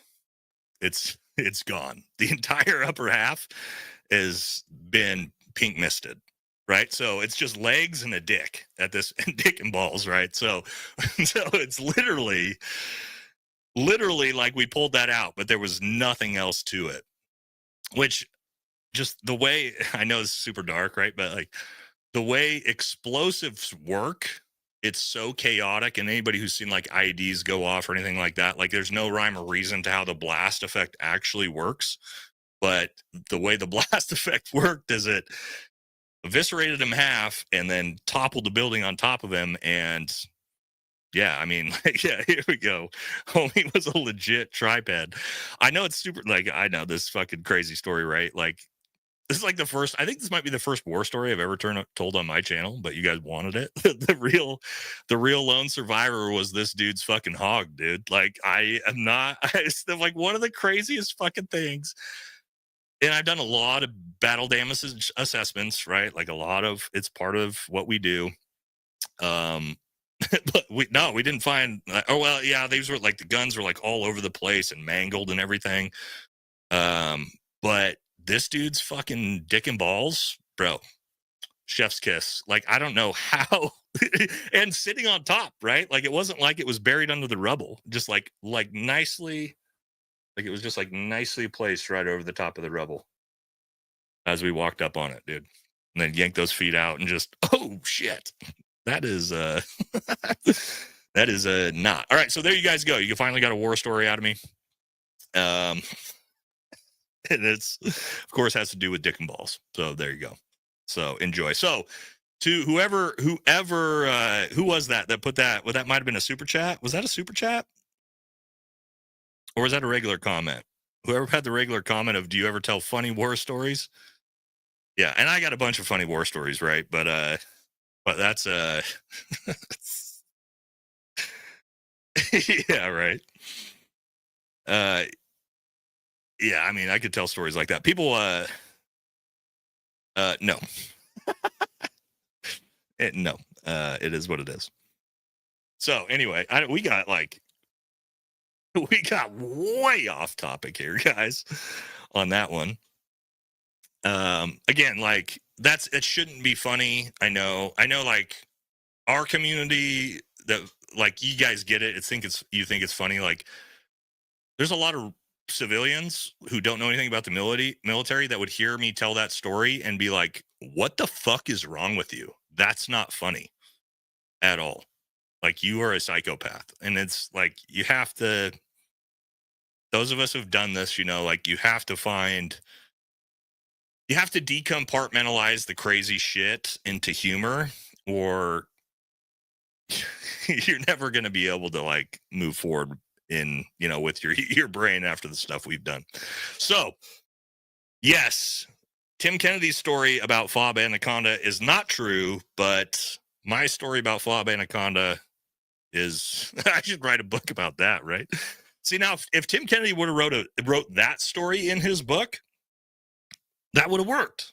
Like, why'd you lie? Why'd you lie about killing 20 people from a sniper tower that didn't exist? Why didn't you just tell a story about, you know, like the Wizard of Oz fucking Taliban nutsack story, dude? That would have been the way to do it. All right, we got to hit these super chats. I know we started spiraling behind. He was a DOJ lawyer, got fired the next day. Was that the sandwich gate guy? I'm assuming you mean. Town drunk $5. I mean, it was from that one famous sub chain. It was considered a deadly weapon. At least my stomach says so. Yeah, I don't eat Subway either, man. I can't stand Subway. Sandwich Bros sounds like a Monty Python skit. Oh yeah. All right. Felony footlongs. Okay. All right, Bobby. Yeah, that's a good one too. $5 footlong of death. Yep. Let us pray for the, like, this is where the memes come from, guys, right? Let us pray for the officer. That's fucking solid. Warpig, $20. Shout out to the old boys of 1st Battalion, 26th Infantry, 1st Infantry Division, the Blue Spaders. We pulled 15 months of hard fighting back in 06 in Northeast, or 06 back in Northeast Baghdad. One of ours, Ross McGinnis, earned the Medal of Honor there. Fuck yeah, dude. Those of you guys who fought in Fallujah and Baghdad in 04 and 06, man, woof, you guys saw shit that I could never fucking dream of, man. Right? Like, I saw, obviously, you know, the story I just told is a little bit different than what you guys dealt with in Fallujah. How not to suck as soft support. Ooh, this is a good question. How not. There's a lot of support dudes that I fucking loved, and there was a lot of support dudes that I fucking hated. Biggest one, do not think you are fucking cool because you're a soft support guy. Not that you aren't, but right? That's just, I've seen a lot of dudes who've thought that they were a Green Beret because they were supporting Green Berets, and that's never going to work. As long as you stay humble, you work hard, you're a value added to the ODA you're working with, and you're just like, don't try to fucking be mouthy or like look for the attention. Dudes will like you. If you can provide value and do a good job and just be humble, you will be fucking A-okay, man, for sure. But it's the dudes who like thought they were too cool for school because they were attached to an ODA and then they also sucked at their job. Never worked out well. All right. Tactical Overweight, $2. Love the show tonight. Over and out. Thanks, brother. Appreciate you. Calling out the fake alphas and the lame fitness chumps. Yeah, we're doing that on the new channel. Scotty Mac with the $50. Thank you, brother. That's super, super generous of you. American Thor takedowns are epic, outstanding. Yeah, you know what I really like about the American Thor channel is if you guys don't, if you're not following me over there and you like my comedy shit talk riffing type of approach, you should watch that channel. Because the problem is like I try to do some of it on the main channel. The problem is in the military space, dude, everybody's so it's kind of sad. Everybody is so fucking sensitive in the military space. I can't make fun of anybody anymore, guys, because fucking people literally message me offline like, what the fuck, man? Why did you do that? And it's like, dude, I'm just fucking making fun of you, dude. It's like harmless comedy content. Every time I do it, somebody throws a fucking tantrum about it, and it's just like, you know what I mean? It doesn't even, it makes it not even fucking fun, right? Like the Jocko shit, right? Like that's supposed to be funny. The Boosie Monte, that's supposed to be funny, right? And like people just fucking get so upset about it. So the cool thing is on the new channel, the American Thor channel, nobody fucking cares. You can make fun of Wes Watson and Ben Azuli and all these fucking idiots all you want, and everybody's like, yeah, fuck those losers, dude. But God forbid you do it to a veteran, even if it's Tim Kennedy. Oh, right? The comment section loses their fucking mind that you're so mean. Veterans attacking veterans. Veterans attacking veterans. Man, it's like takes all the fun out of it, brother. So I appreciate you, man. But that's why the American Thor channel is fun. If you guys watch it, comedy, it's fun. It's just shit talking and riffing. All right, Skeptic, $10. Want to hear your response to Tucker's latest podcast about Delta Force and the military in general. He exposes some crazy stuff. Tucker exposed stuff on Delta Force? Did I miss something, guys? Tucker's latest podcast. What did I miss? Exposing Delta Force. What the fuck does Tucker Carlson know about Delta Force? I'm pulling this up. Eric Schmidt, DOJ corruption politicized. Oh. Hold on. Is it this dude?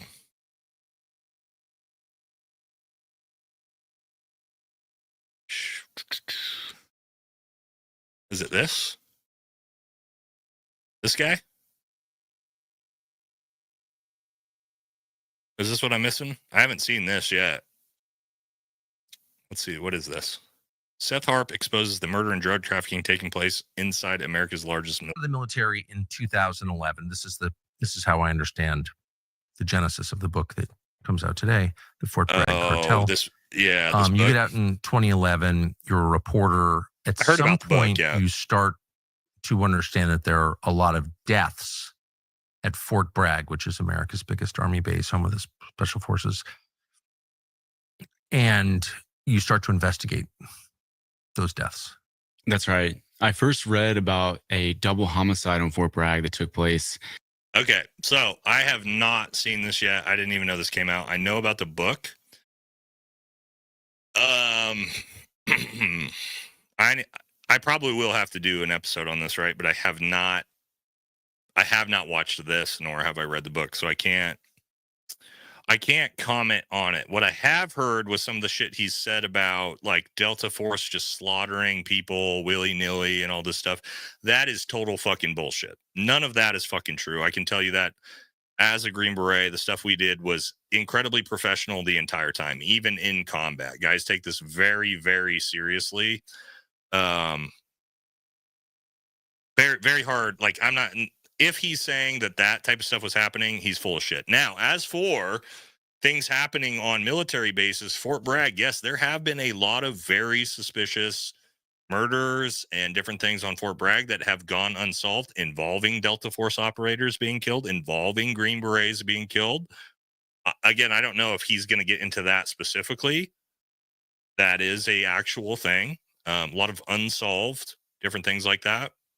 But as for his claims, as far as I know, from what I've said from buddies have sent me stuff, claiming that like special forces was R-ing and murdering everybody they saw, and so was Delta, that's fucking retarded. That's all bullshit. I can promise you that. We're the most professional military, the most professional military units in the world. Now, is there onesies and twosies here and there that have done terrible things and that comes out? Yes, of course. But as for an organization and the way we operate, no, fuck no, dude. You're barking up the wrong tree with that one for sure. But I've got to, yeah. So again, I'm just prefacing this. I haven't watched the episode and I haven't read the book. What I will tell you this is, just because Tucker Carlson had this guy on, and I can tell you from recently, Tucker Carlson has platformed a lot of guys who are full of fucking shit. Rob O'Neill, Tony Aguilar, right? So that doesn't automatically mean this guy is credible because Tucker had him on, because Tucker has sort of fucking lost the plot with his guests. He's done zero journalistic integrity background on anybody he's had on lately. And I'm a huge, guys, and I'm not saying that as like somebody who hates Tucker Carlson. I have loved and been a huge fan of Tucker for 10 years. I no longer like Tucker Carlson. I think his content is bad and it's garbage now. And that is as a fan, because I objectively think something really fucking weird is going on with Tucker Carlson and Candace Owens and Charlie Kirk. And now all of a sudden the Tate brothers are involved in, all of them are trying to defend and like support and simp for JD Vance. And they're going after Nick Fuentes, and like all this fucking weird shit is going on in this space. And I'm sure you guys have seen it too, right? Like, yep, right here. You guys are seeing it too. Like, there's a lot of very fucking weird stuff going on in this space. And then that's me, as I was a big fan of Candace Owens. I was a big fan of Tucker Carlson. I'm not anymore, because I'm going, what the fuck are these people doing? So anyway, I will look into it, guys, because that's interesting, right? The stuff he's talking about, Fort Bragg cartel and stuff like that. Again, I don't know the credibility of all of it, so I'm not going to say that it's wrong, that it's right. I have not watched it, but now that I saw it, yeah, Benny Johnson. Yeah, Benny Johnson is in the vet bro list. Also, it's turned out, did you guys see Benny Johnson got caught basically buying 2 million subscribers? He's just like not fucking, just, God, like all these fuckers, dude.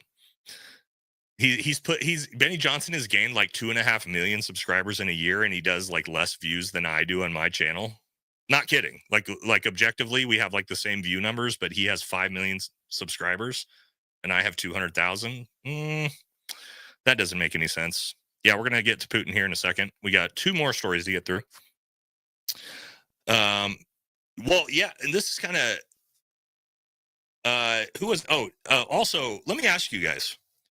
Me and Aaron Love were talking about this today, and I'm sure you guys have noticed this too. Have you guys noticed how Nick Fuentes, I'm sure you know Nick Fuentes is all of a sudden just on YouTube and on Instagram, and he's everywhere now? He's got 50,000 fucking viewers concurrently on Rumble every stream. Like, all of a sudden, Nick Fuentes is okay to listen to. At the same time, Tucker and Candace and Charlie are all fucking panicking and trying to attack Nick. It's like all this weird shit happening that doesn't make it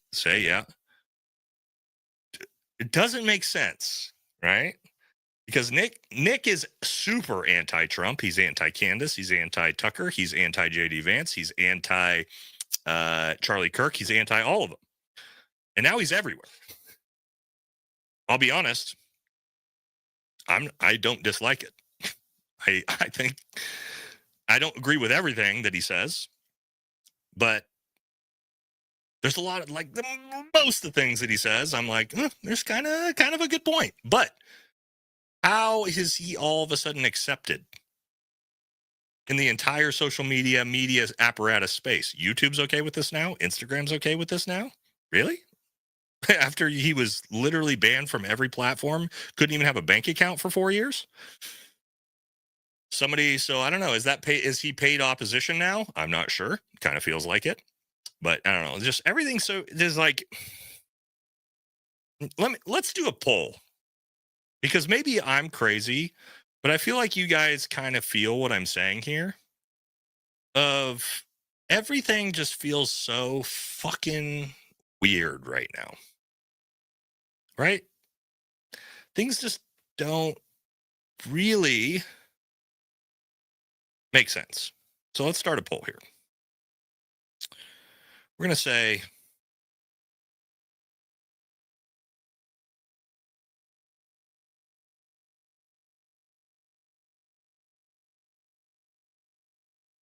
yes or no?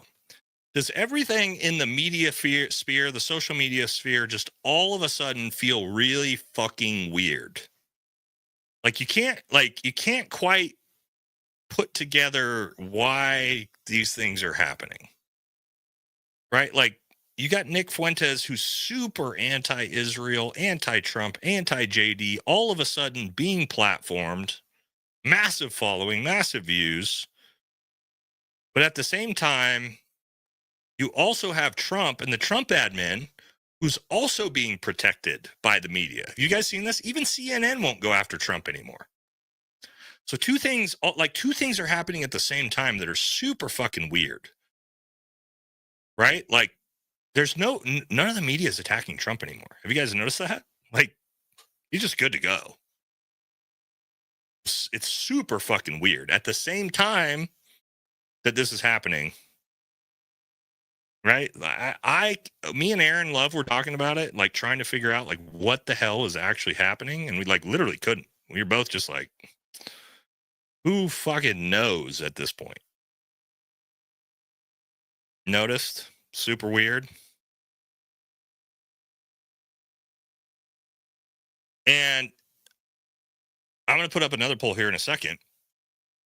But what it feels like to me, when you talk about the deep state, when you talk about the Matrix, yeah, okay, like 93% of you said, yes, things do not fucking seem right in this media space, right? Next poll I'm going to do is this one.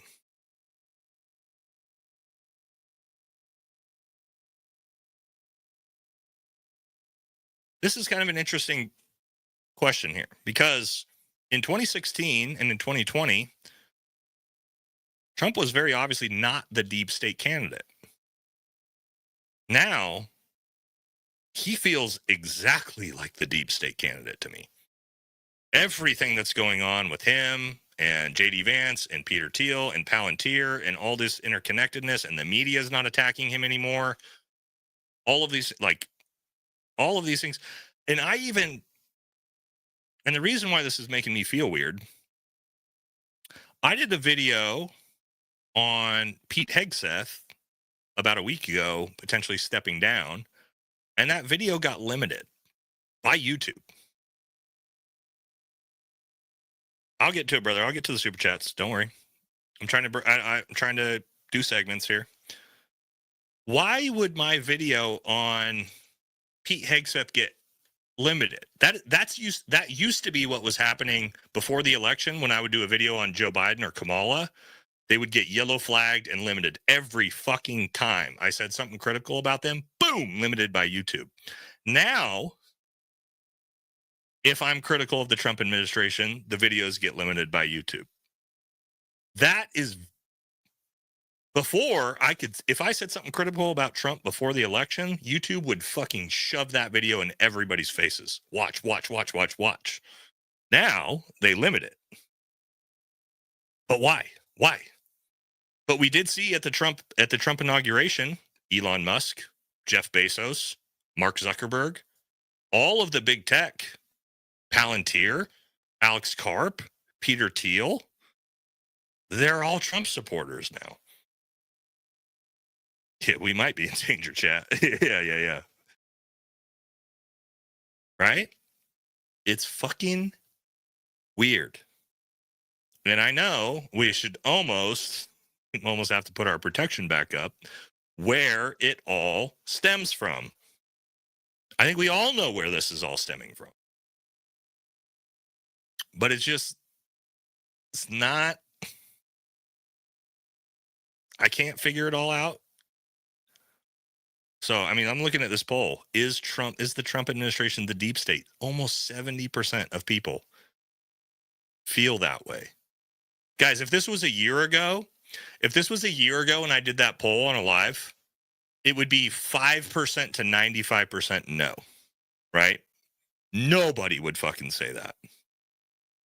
And yet 1 year in, and we have a 70-30 split on yes. And I see, like, have you guys seen any opposition from the left at all? I don't see any opposition from the left. Do you remember the first Trump term? Like, it was media all day, every single day, in your face. Trump bad, Trump mean. There's almost nothing now. Even CNN, they have like hardcore pro-Trump people on the show, like debating against people. It's crazy to me. All right, let's hit some super chats. Everybody said, hey, super chats. All right, we'll get to them. All right, let's do it. I'm now, Scotty Mac, $10. Thank you, brother. I'm now going as the lower half of that dude for Halloween. Please don't do that in front of children because you will get arrested, brother. I appreciate the idea. Yeah, the Wicked Willie of the West. Well done, Blue. That's a solid one right there. Great jokes. All right, Navy SARC versus Air Force PJ versus Army SF 18 Delta. What do you mean by verse? It depends. Depends on what you want to do. Depends on what we're talking about, right? If you're talking about austere field medicine, Army 18 Delta, nobody's going to beat that. They can deliver babies. They can fix your goat, right? They can do everything you could think of. If you're talking about saving my life or rescuing me from a situation, an Air Force PJ. And then, yeah, I wouldn't choose a Navy SARC over either of the other two ever. But, I mean, PJs, 18 Deltas, the two best medics in the U.S. military by far. I mean, that's the reality of it. Both of them can do the same things. Each of them have specialties that are a little bit different. Yeah, That's All Right podcast. Is that a podcast I'm not aware of? Yeah, That's All Right podcast, Skeptic. I could look that up. Hoorah. Hell yeah, brother. Lieberg's $10. JD Vance was mentored by a neocon named David Frum, George Bush speechwriter, and Peter Thiel, an FBI informant and CIA contractor, developed Palantir surveillance software, super spooky origins. Yeah, there's a lot of. Also, have you guys seen the Tate brothers, Andrew and Tristan Tate, on Twitter? Have you guys seen this? They're literally freaking out, like talking to like JD Vance is the best ever. Protect JD Vance. We have to protect JD Vance at all costs. Like out of nowhere. Like what? What? All of a sudden the Tate brothers are now part of the like controlled opposition? Or I guess this is like not controlled opposition, controlled whatever we got. I don't know, dude. There's a whole string of it that's just like, who knows? I think Nick is unknowingly a plot to shut up, right? Maybe. I don't know, though. It's just kind of like he's bulldozing everyone with far-right talking points, America First talking points. So I don't think he's left. I don't think he's controlled opposition from the left. He's financed by someone, but I'm not sure who it is. All right, Agent 17 $10. What's up, Nate? Did you see the Chinese Navy Coast Guard crash? I did not. The Chinese Navy and our Coast Guard got into a crash? I haven't seen that. Also, J-16 locked up on an F-18 the other day, too, with an active radar. Wild stuff, thoughts? I did not see that yet. I'll look into that, though. I didn't see if our Coast Guard crashed into a Chinese naval vessel. Oof. That's always a little sketchy. All right, Gooch Farm, actual $20. Thank you, brother. I can't help but think Fuentes is a paid talking head spewing hot takes to see the way social pendulum will swing. Here's the problem, and I would agree with you. However, let me finish your comment here. Or even to encourage a certain direction, same drink, different ingredients. I would agree with you. However, Nick has not changed his message in 4 to 6 years. It has been the exact same message before. He was banned, blocked. You couldn't see any of his stuff. Nothing about his message has changed. Just his visibility, right? Why is his visibility is most certainly being pushed by someone. Who that is and why that is, I don't know. I don't know. But I agree with you. He is 100% being financed now by someone, but it's not who, I don't think it's who we think. It's not the left. It's definitely not the left, because the left wants us over here. He is way over here. So I don't think it's that, but it's somebody. I don't know. Maybe we figure it out together. Joe Saunders, $5. What's up, brother? Can you say it out loud? I never credited Trump with the deep thoughts alone the deep state. Just saying, by the way, lifelong independent. I never did either until now. And the things that I've saw that just everything I'm watching is just deep state activity. Drew, $7 Canadian. No comment. Appreciate you, brother. Scandinavian and Croats were one tribe 10,000 years ago. Especially my grandfather would be proud of you. The wall he was in Stalingrad in 1943. Oh, yeah, man. My grandparents were from Sweden. Not me. But yeah, we are directly Scandinavian descendants. All right, we made it through. I didn't miss any, did I? Okay, cool. Next, we got to talk about the border cartels. Yes, it is. We are deploying 4,000 fucking troops to. Let's take a look at this. Here we go. As you guys saw, or I don't know if you saw, but Trump has now essentially blessed off that the U.S. military can be used for unilateral cross-border operations into Mexico. Actually a huge deal, kind of just like flew under the radar of the media, but this is a continuation of that. So yes, military deploying over 4,000 additional troops to waters around Latin America as part of Trump's counter-cartel mission. Right? So 4,000 Marines and sailors to the waters around Latin America and the Caribbean as part of a ramped-up effort to combat drug cartels. Two defense officials told CNN a dramatic show of force that will give a president a broad range of military options should he want to target drug cartels. The deployment of the two Iwo Jima Amphibious Ready Group and the 22nd Marine Expeditionary Unit to the U.S. Southern Command, which has not been previously reported, as part of a broader repositioning in military assets to the Southcom area of responsibility that had been underway for over the last 3 weeks. Officials said a nuclear-powered attack submarine. I don't know why we need to get ready to nuke Mexico, but it's there. Additional P-8 Poseidon reconnaissance aircraft, several destroyers, guided missile cruisers are being allocated to the U.S. Southern Command as part of the mission. All right, so the Navy announced the deployment of the U.S. Iwo Jima and the 22nd MEU and other ships, the Amphibious Ready Group, the U.S. Fort Lauderdale, and U.S. San Antonio, but did not say where they were going. All right, so we're essentially relocating and ramping up massive presence in the Gulf. Kind of makes sense a little bit if you believe that drug trafficking is coming across the southern border and the Gulf. That's not happening. The drug trafficking is coming in from Canada now. Right? Like we all know that, right? Like the cartels have pretty much shut down the southern border.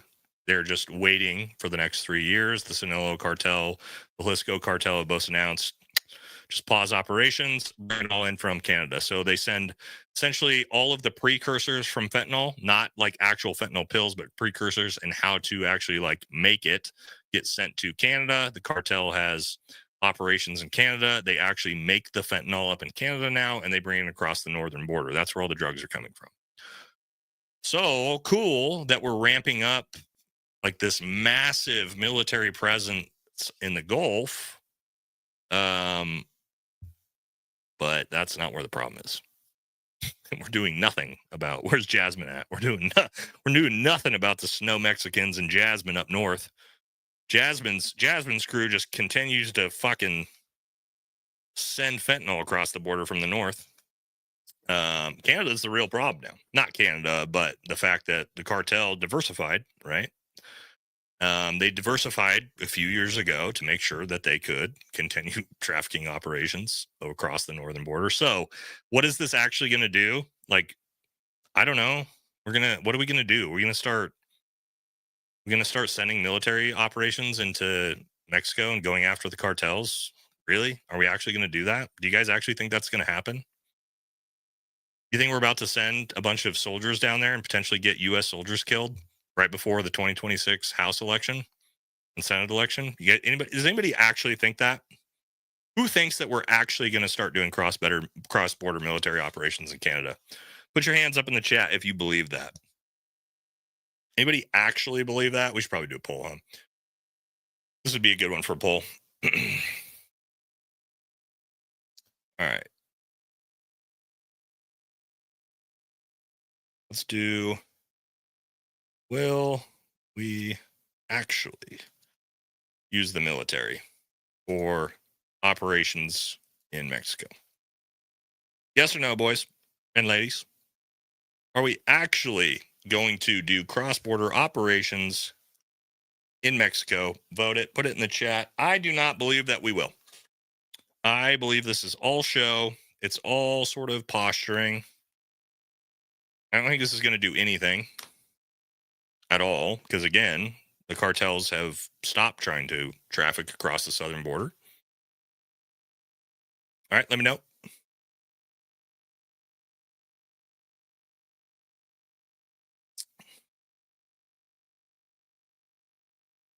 Ooh, I like this. I like this comment.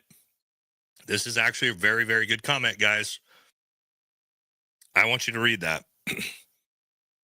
This is a good comment. This is probably the most likely reason out of anything that it ends up being yes. Good comment, man. I still don't believe that we will, but I do think that's a good comment. It's a good point. Looks about a 60-40 split. That's pretty close. Pretty close. Is that Munchkin? We got Munchkin creeping around. Maybe we'll see her get up in here. Here she comes. Oh, man. She's right down here.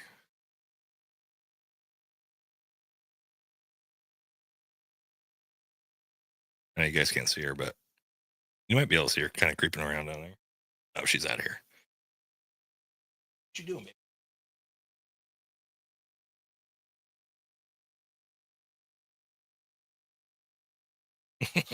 She's creeping in. There we go. So, this way.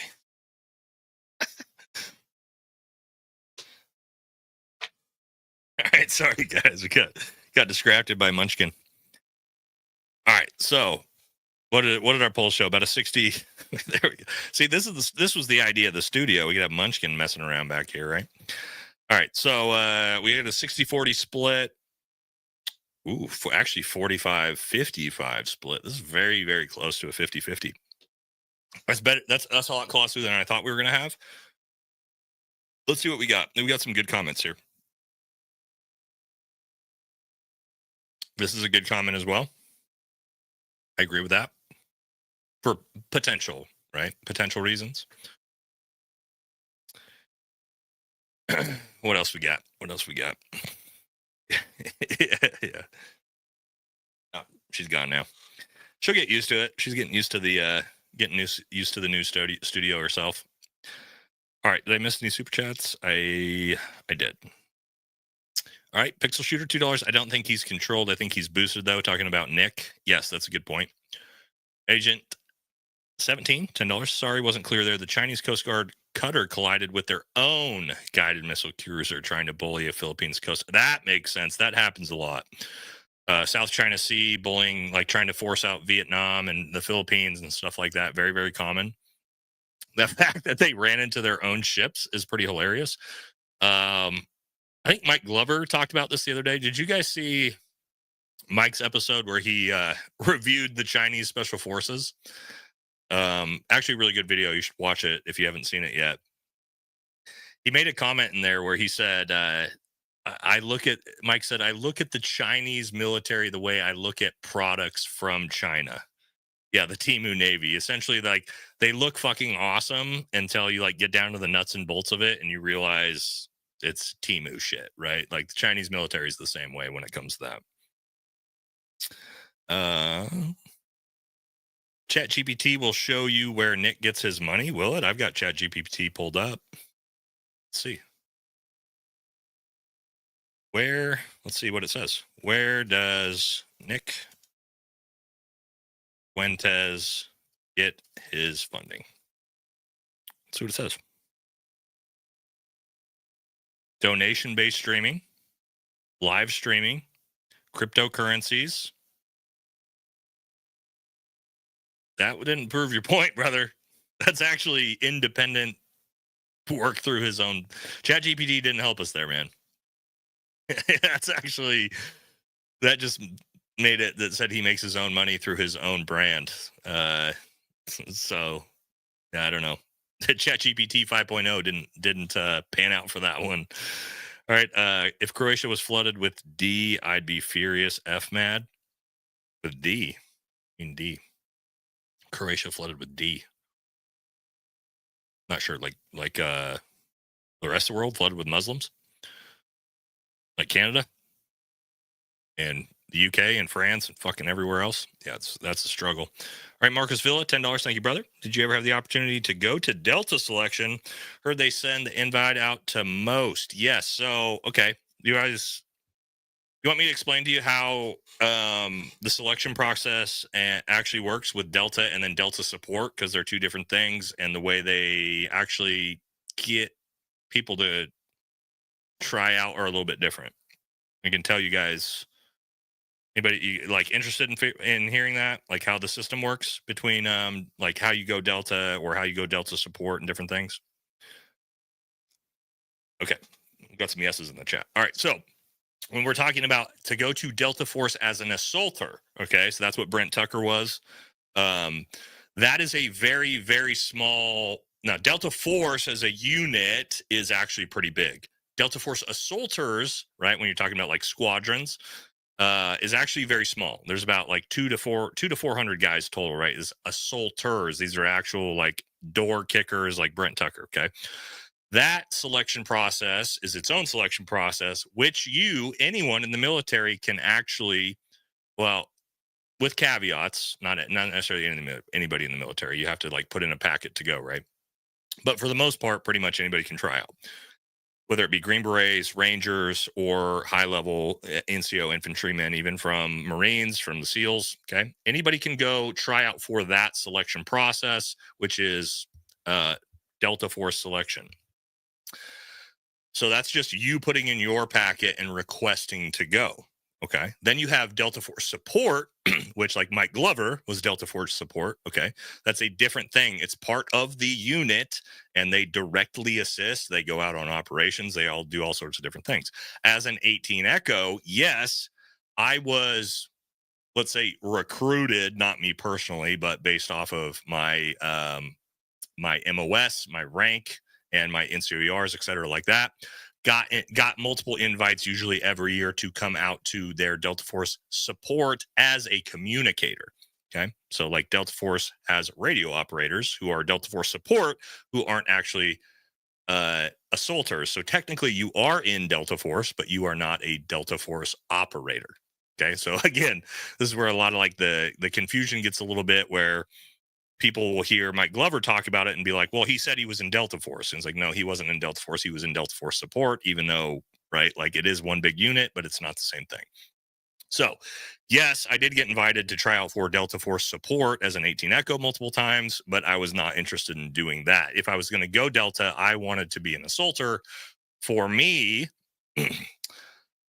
couple reasons why I didn't. Okay, early in my career, in my trip to Afghanistan in 2018. Well, I guess that wasn't that early in my career, but sort of early in my career. I guess it's 5-6 years before I retired, right? When I got back from Afghanistan, I got injured. I fucked up both my knees super bad in Afghanistan. I had to have surgery on both my knees twice when I got back out from Afghanistan, and then my back twice. And that, unfortunately for me, was sort of a reality check of like, physically, I would not have been able to make it through Delta Force selection. I just wouldn't have been able to. Big enough, strong enough, maybe, but just like the sheer, it's like doing multiple marathons back to back to back through the woods, right? Or through the mountains in Virginia.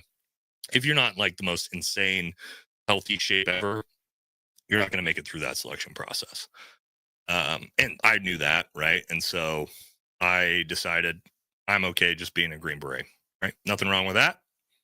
Enjoyed my career, and I knew for myself I wouldn't be able to make it through. And right, I know like people want to like give excuses for why they didn't do something. I just knew I wouldn't be able to make it, so I didn't try. Is what it is. I don't know if you guys like, some people are like, oh yeah, fucking whatever, pussy. And it's like, yeah, well, the reality is the reality. It's one of the hardest fucking things in the military to do. And that's why I didn't do it. I was already really fucking injured at that point and decided let's keep on being just an old beat up Green Beret. So that's but that's how Delta Force and Delta Force support and how this whole thing actually works. Yeah, and if you're an SF, you can always go to the CRIF and stuff like that too. Yep, I mean, there's nothing wrong with that, right? Yeah. Well, I mean, that's the thing, guys, right? Is like, I still accomplished, I mean, if you look around like this, I accomplished awesome things in the military. You don't all have to be Brent Tucker, right? Like, it's okay.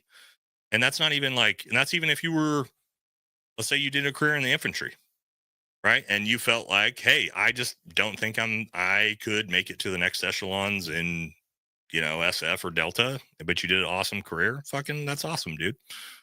Nothing wrong with that. No. Oh, okay. Oh, let me, sorry if I made this confusing. No, Delta support most certainly has a selection process. It is actually technically, when you go to selection, Delta Force selection support, it's technically basically the same selection process. So you actually go through all the same bullshit to get into Delta support. It's a different qualification course, but the selection process is actually the same. You can go through Delta selection and actually get parsed out to multiple different tier 1 units, actually. Kind of weird how they do that stuff. But yeah, no, you still go through a selection process and a qualification course, even if you go to Delta support as support as a medic, as a communicator, as whatever, as a breacher, or whatever you're going to do. Now, I think the breachers, maybe breaching is only for the operators. Correct me if I'm wrong, for anybody who knows. But good questions. Good questions. All right, Blue, $5. Canada should be held responsible to agree if they don't help support Operation Stop Flow of Fentanyl through their land to ours. We say the same thing about Mexico, but there's nothing being done, right? Because there's a lot of money being made, billions and billions of dollars, and there's a lot of real businesses that are profiting money off of this. The problem could get fixed, but it's not going to. I'll tell you that. There's no incentive. Mike Brown, $5. Hell no, there's no money in it for the military industrial complex. Maybe not in Mexico. Potential, but I think not like there is in Iraq and Afghanistan and like places in Ukraine and places in Israel and Gaza, right? Way more money because you can drop bombs. It's really hard to drop bombs on Mexican civilian areas. Yeah, that's probably not going to pan out well. All right, Jacob Greery, $10. Somewhat previous topic, but reality feels like it's been holding its breath for the last 5 years, especially in 2025, but remains unclear. Things have just been super fucking weird since 2020. I agree with you on that. Like, it's almost like we're in like warp speed, Operation Warp Speed. Like the media moves so fast. Everything moves so fast. Everything's so confusing. You can't like understand what's going on ever at any time. Every time you try to figure out something crazier happens.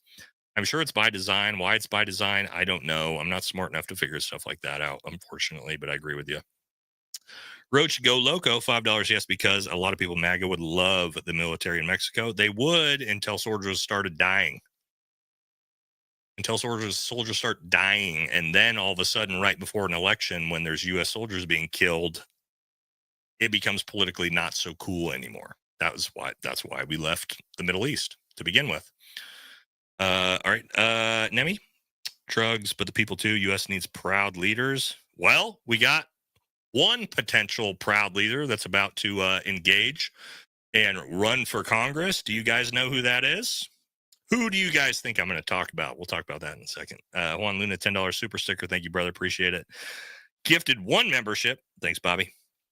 All right. And $10 From Chris, would you elaborate on different specialty units in SF and touch on what they do? SIF and such. Love the content in advance. All right, so SIF or CRIF units, right? Technically, they no longer exist, although they do exist.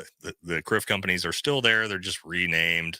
Just like, what are they, CTAC units or whatever the hell they are. They're doing exactly the same thing with a different name. Yeah, Brandon Herrera, you guys already know, right?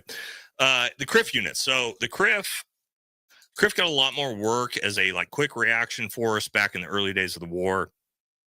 Then they're kind of being repurposed to different things. The problem for SF right now, Special Forces is going through an identity crisis, and this is partly what the video I'm going to do is going to be on.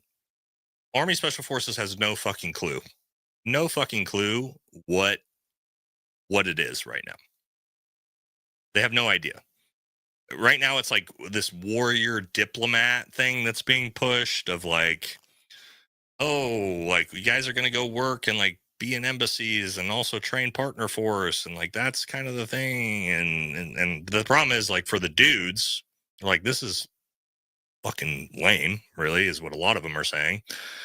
We're trying to be door kickers and fucking badasses and all this stuff because that's what we did, right? For the last 20 years and 25 years in global war on terror.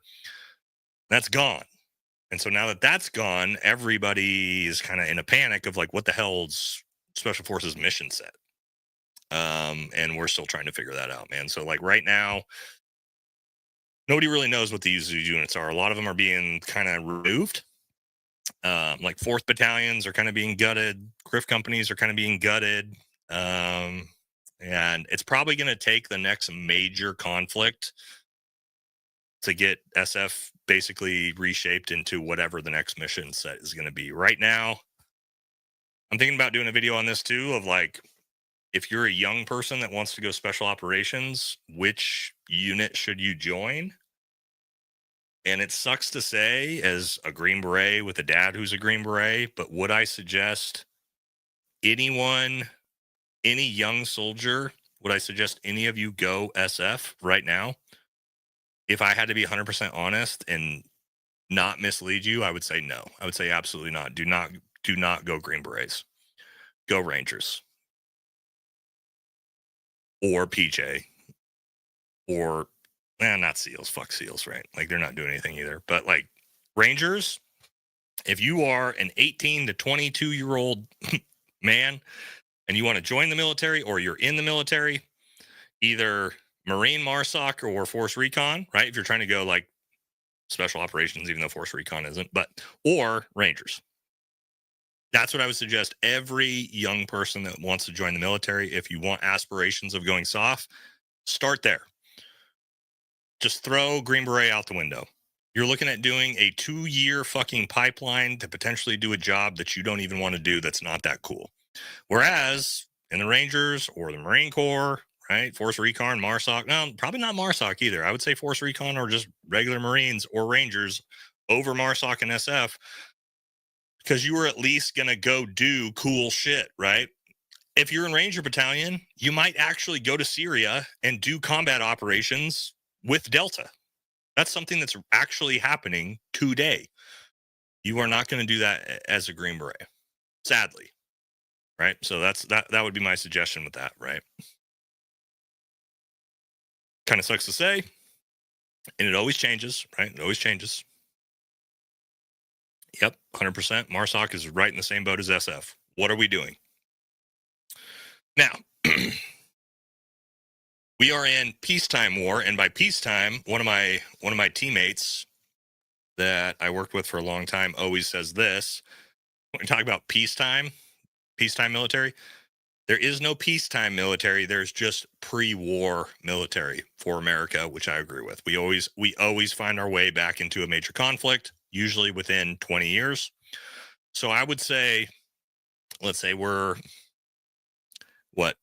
4 years going on 5 years outside of the global war on terror. I would say probably within the next 10 years, we will be in a conflict as big as we've ever been in before in American history. It's just the way it goes, right? It's been this way every 20 years since 1776. So why would it change? So just consider those things if you're thinking about joining. You're on the fence. Okay, so let's correct some things. If you're looking for this, right, Ladyboy hookers and Cobra whiskey, go to First Group, right? You'll have a good time, man. There's still some there's still some potential. All right, we hit the border. Oh, we got to do we missed one. Trump Russia. Where did my story go? Oh, did I lose it? I got to pull it back up. So we are going to talk about Trump meeting with Putin today.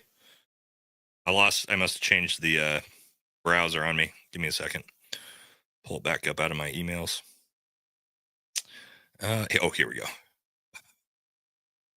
So, yes, big deal. Trump met with Vladimir Putin. What was this, today? Pretty sure this was today. Some funny stuff. Let's talk about it. All right, so Trump calls summit with Putin very productive, but neither reveals details. Off here. All right, so Trump says Biden handed Ukraine money like it was candy. Well, yeah, $250 billion. Right, so President Trump said Ukraine could possibly not agree to a deal with Russia because former President Joe Biden handed out money like it was candy, referring to billions of dollars in military aid. I think we're pretty close to it. And look, Ukraine has agreed to it. Trump told Sean Hannity during a Friday appearance on Hannity. He was on Hannity? What? Maybe they'll say no because Biden handed out money like candy, and Europe has given them a lot of money. You know, we gave $350 billion. Okay, that's more than I thought. Europe gave $100 billion. That's $500 billion. Where is the... Oh, here we go. Putin calls for greater cooperation with the United States following Trump meeting, right? President Vladimir Putin calls for increased engagement and economic cooperation with the United States during the summit. Putin was speaking to reporters. He called both nations to build stronger economic relations, citing opportunities for growth for the Russian economy. Digital innovation research. Putin praised the renewed growth of bilateral trade, citing an increase of 20%, specifically referenced opportunities cement industry in the Arctic region. He also relayed hope for greater political cooperation with the U.S. following years of fraught relations that escalated after Moscow's invasion of Ukraine. And there they all are together.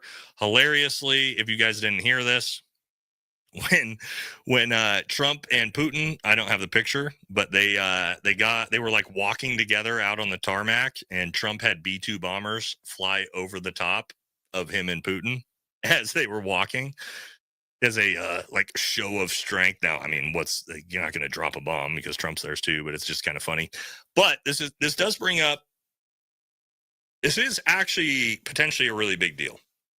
All right, as we are at 3.5 years outside of the start of the Ukraine-Russia war. The fact that Trump is engaging with Putin, but talking about increasing like economic trade. So obviously sanctions are going bye-bye. We're going to start doing trade with Russia.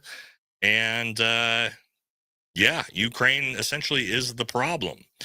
Now, I don't know how you guys feel. I've obviously been anti-Ukraine, anti-Russia, anti this whole war since the very first day it fucking started. I never had a problem with Russia, right? I'm not let's do a poll. That's a good call right here. I personally never had an issue with Russia. Russia is a white evangelical nation, not a problem to me compared to China. China is a real fucking threat. I've always looked at Russia as sort of the big bag boogeyman of my dad's era, of the boomer era, because of the Soviet Union. But let's see what you guys think. We'll just do a quick poll right here.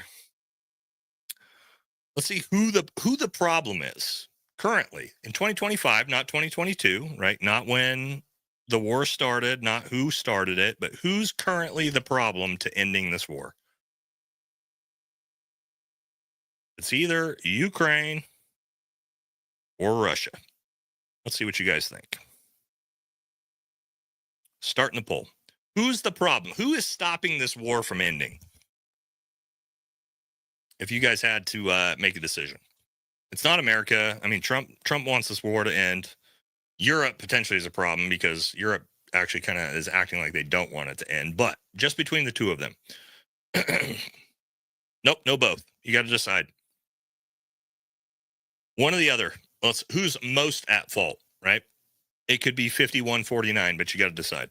Who's most at fault?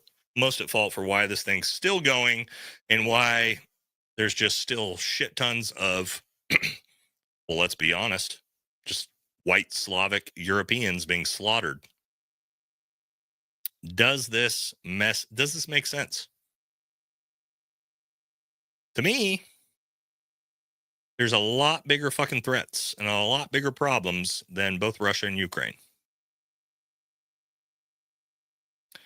No, this is ignorant, and I'll explain why this is an ignorant comment.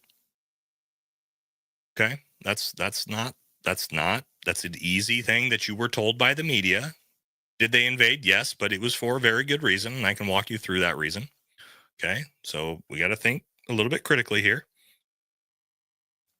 Yes, they did, Corey, and I'll explain it to you. They 100% did. So did America. America is at fault for the start of the war, not Russia, not Ukraine, and I'll walk you through that.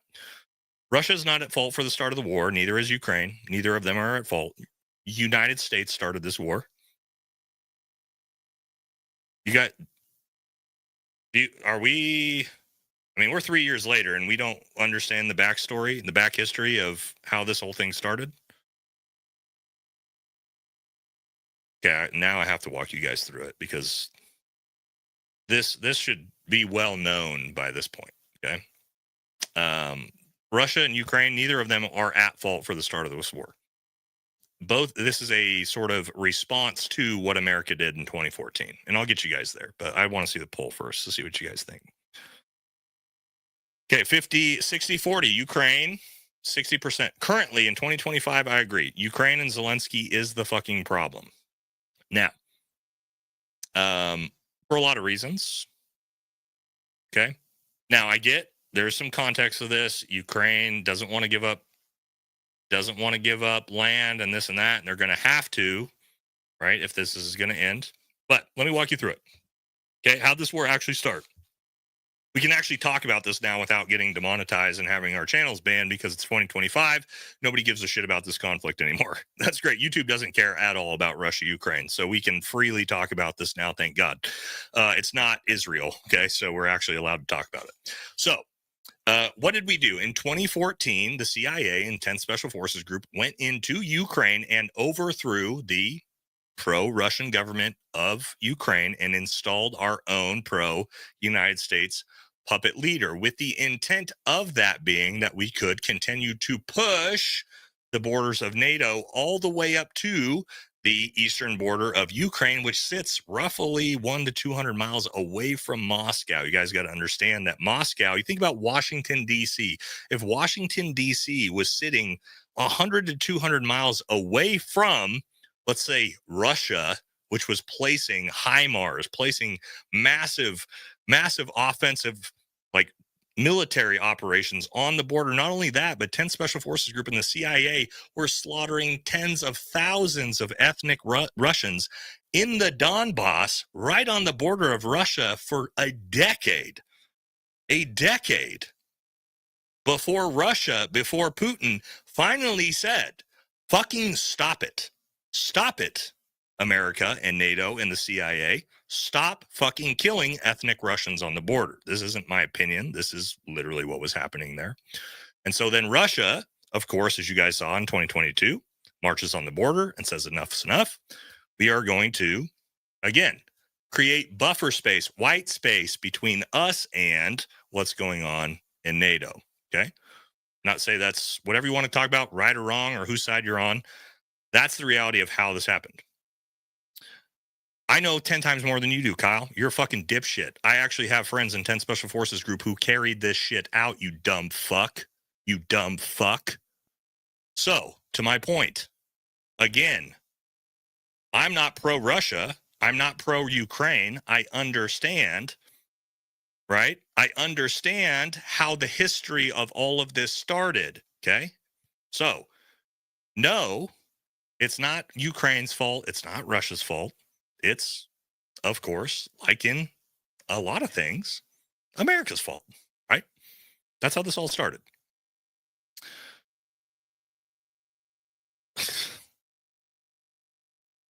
Dude, that's not what I fucking said. Oh my God. How do we have this many fucking dipshit retarded Ukrainian simps 3 years later? This isn't my opinion, you stupid fucks. This is the history of the fucking conflict. Holy shit. Like, I'm almost shocked at this point, in 3.5 years later, that we haven't used our brains and just taken some information and seen what's going on. To my point, no, I am not pro-Russia. No, I am not pro-Ukraine. I don't fucking support either side. I don't think sending $350 billion of United States fucking taxpayer money to go fund this conflict against each other, because guess what? We're funding Ukraine, but you know what we're also doing? We're also funding all of the fucking through business, because American businesses actually build a shit ton of all the components to Russian military weaponry and rockets, and the screws that go into missiles that are launched from Russia to Ukraine are provided by the United States, just like they're provided to Ukraine to fire back, because we fund both sides of the fucking war, because that's what the military industrial complex does. Do you get it? Do you understand why the CIA wanted this to happen? Because Afghanistan fucking stopped in 2021, and we needed a reason to still fund $350 billion to $1 trillion through the military industrial complex? Oh, fucking duh. You stupid fucks. Right? That's why this war happened. Oh my God. I'm going to fucking freak out. I'm going to freak out. The fact that we don't know this as a country by 2025 is going to fucking make me lose my mind. To my point. How could that $350 billion have been used better? I don't know. What problems do you think we could have solved in America with $500 billion fucking dollars in the last 2 years? Probably a lot. I bet you could fund every fucking homeless veteran with a home and a retirement pension for the rest of their lives. Plus, you could have probably ended education. You could have probably ended child hunger in America, on top of veteran homelessness. I mean, add all the things up we could have done with $500 billion fucking dollars. And instead, we sent it to fucking Ukraine because of a conflict that we fucking started. And we started it for a reason. Right? It's not complicated, guys.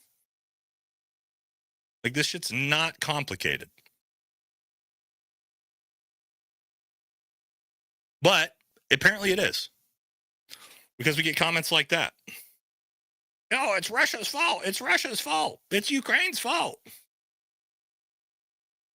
Sure, man. Yeah, okay. Because from what I see is that currently the United States wants this conflict to end. Trump, at least, give him credit. I'm super critical of Trump with all the shit going on. You guys know that. But he's trying to fucking end this. Putin is pretty much on board. He has some caveats, things he wants. He wants a buffer zone from the land that NATO keeps encroaching on his doorstep, because Moscow, again, is 200 miles away. But it's Zelensky and Ukraine who are refusing, and Europe, by extension, and France, and a lot of these places that continue to fund Ukraine, that don't want to play ball. And so, to my point here, the United States has far bigger things to worry about than a Slavic civil war in Ukraine, Russia. China, way bigger threat. Issues in the Middle East. The flag we had up, way fucking bigger problem. We got way bigger fucking problems than Ukraine, Russia. Christian evangelical nations. I'm sorry. You can't convince me that that's the biggest threat to America. It's not. And meanwhile, everybody fucking simps for Ukraine and Russia's the big bad guy. China is allowed to continue to buy U.S. farmland and do whatever the fuck they want and expand their way through the South China Sea, buy up Hollywood, and nobody says fucking shit.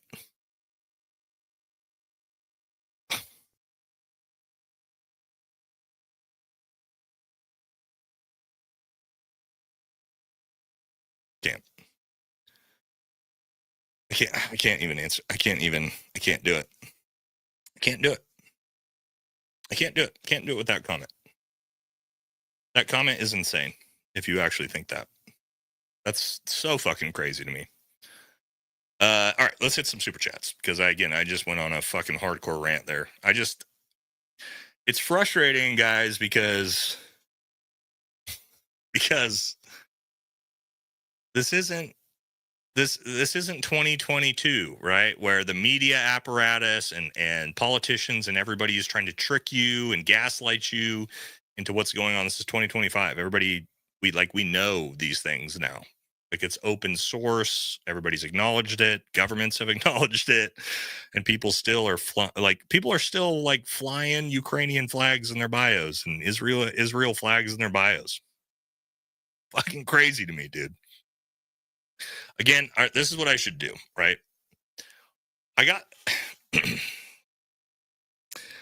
Whenever I get super frustrated with comments, I had a buddy. Oh, actually, it was Aaron Love, I believe. It told me, because I'm like, God, sometimes people say the stupidest shit, and it makes me fucking want to freak out. And then he goes, every time you see those comments, like we just saw from that dude, he said, remind yourself that 30% of Americans read at or below an 8th grade comprehension level. When you remind yourself of that, I have to calm myself down because I had a little bit of fireball. Like, oh, this dude's actually fucking retarded. And when I remind myself of that, I go, all right, let's bring it back to reality. Like, this dude's dumb as fuck, okay? But not everybody is, okay? So that's why we're gonna fucking scale ourselves back. All right. Hit these super chats. All right, what's your opinion on Ranger RRC? Brent Tucker said their selection is legit and wondered why they didn't just go Delta Ranger Reconnaissance. I don't know enough about it to give you a really good idea. It is a really good question because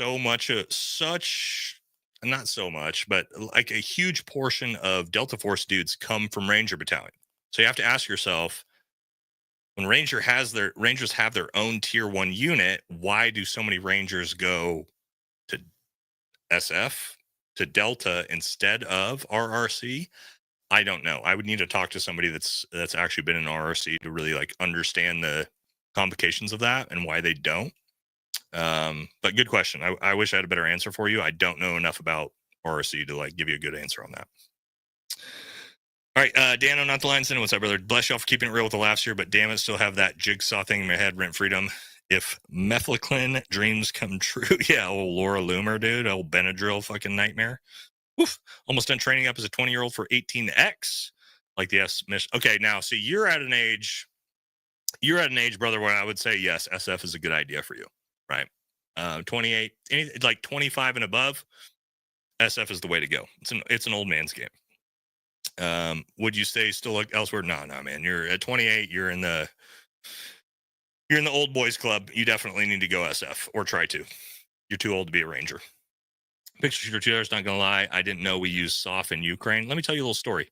Yeah,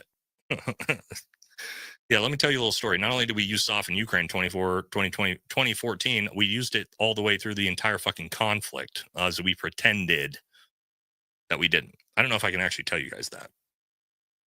I get in trouble for. Let me think about if I am allowed to tell you what I'm thinking about telling you, because I might not be able to. Nate is rage baiting. Yeah. Well, I don't know. Actually, he's serious about what he talked about. That's the problem. USSF literally shot at Ukrainian police at Maidan.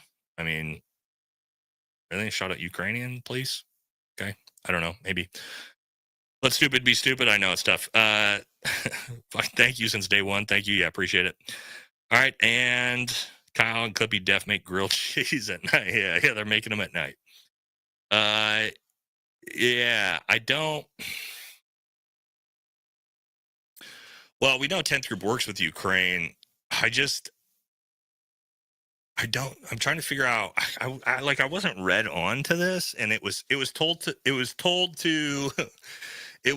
us by mistake by the SOCOM commander at the time. Like, he didn't mean to tell us what he told us. And that's why I feel like I can't fucking say it. Let's again, there's some things that I actually could get fucking dick down for, and all of a sudden, like, I'm fucking getting my tab revoked for giving up classified information. So I do have to be careful about some stuff, guys. Typically I'll tell you fucking whatever I can, but let's wait until, like, when peace is announced. I will tell you what I knew about what was going on in Ukraine this entire time. How about that? Because again, I don't want this to fucking somehow actually, this is what I could tell you if it could actually get me fucked. So let's move on from that one. No, I'm not trying to, like, build up for you guys. I just legitimately realized, like, ooh, I probably shouldn't have said that. All right. I think, do we have any more? We might have got through. I think we got through all the topics. I think we did it. Did USSF to escalate the protest? Oh yeah, that's probably true. Yeah, I mean, we were there instigating shit with the CIA, 100%. Called crowd edged. So this is called crowd agitation or crowd manipulation. Something we use in unconventional warfare, right? So I can talk to you guys about this. So what we do when we go in, we want to overthrow a government, perchance, right? Like in Ukraine in 2014, obviously we go in, you have to agitate up the masses to want to overthrow the government. That's a big part of what we do with the CIA and special forces and whatever we're going to do, right? So techniques we'll use are called crowd manipulation. And you saw it in America at the protests in the last couple of years, especially the BLM riots. So what we'll do is you can take one or two agitators that will go into a protest that's tensions are very heightened, right? And as tensions are heightened, you'll go in there. Let's say with bricks in your backpack or a gun or whatever, and you will, from the back of an area of protesters, start throwing bricks at the police. The police open up, right, tear gas into the crowd. Boom! Riot explodes, or the ICE protests. Good point. So you have a couple agitators that will go in and agitate the crowd on purpose, get them riled up, get them going against the authorities, get the riot to start. And then those agitators bail, bro. They bounce immediately. We're out. We're good. And they're not even a part of the protest or anything outside of that. And you continually do that over and over and over again. And that's one of like the techniques we'll use as we're that's one of the techniques we'll use if we're trying to, like, destabilize a government or destabilize a country or things like that. So this exactly right here, this comment, that's talking bricks that magically appear on pallets, 100%. This is crowd manipulation and agitation. This is, now, for what happened in America, was it done by, like, foreign entities? Possibly. Was it done by, again, like, and most likely by foreign entities is when this happens, because again, we do this in foreign countries, and foreign countries do this in America, right? Like, it's pretty normal. So, but that's just one of the techniques in subversion and sabotage and unconventional warfare that you'll see. All right, couple last questions here, and then we're going to wrap it up. We almost did 2.5 hours. Good episode today. Civilians love following the lead. Collective consciousness. Yeah, the hive mind, man. And this is a good point. Like, the reason why I shouldn't get frustrated, but I do, with things like this is because sounds unethical. Yeah, overthrowing governments is very unethical when it comes to the tactical means of doing it, brother. I can tell you that. Sometimes I shouldn't get frustrated because I have to remind myself, like, most people don't have access to the information that I had or have. I don't have it anymore or used to have. And it's very easy. Like, I'm tricked by a lot of things in the media space that I don't know any better about, right? It just happens that in these very specific types of things, I do have a lot of access to information. But, you know, propaganda and stuff like that is very, very strong. And it's very, very easy for the masses to get manipulated, myself included, on a lot of different things, as we talked about earlier. Like, I'm looking around at what's going on in the media space with, like we said, with Tucker and Candace and Nick Fuentes just going, and Trump, and going, what the fuck is going on? I can't figure it out. There are people out there that have access to information I don't, that do understand this stuff better than I do and we do. But, you know, it is what it is. Unfortunately, that's the way information works. Jacob Greery, $5. I've seen some yellow and blue flags in Granenflor late 2024, but we don't have soft on the ground right now. Give me a break. What are you talking about right now? Yeah, America's not involved in fucking any of that right now. Why would we be? We cut off all funding. We're not fucking helping shit. Of course, we're not talking about 2024. We're talking about 2020 fucking 2 when the war started. Obviously. Anyway. All right. I think we did it. Did we get through all of them? I think we got through all of them. All right, we did it. Woof. Woof. We didn't even have to have the protection up for that long. Definitely was a good episode. All right, what do we got coming? We got some good episodes. Doing Special Forces is on life support. That's going to be the episode where I show you the sort of the command climate. I did not say the USA killed thousands of ethnic Russians. I said thousands of ethnic Russians were killed in the Donbass following 2014. You stupid fuck, Kyle. Oh my God.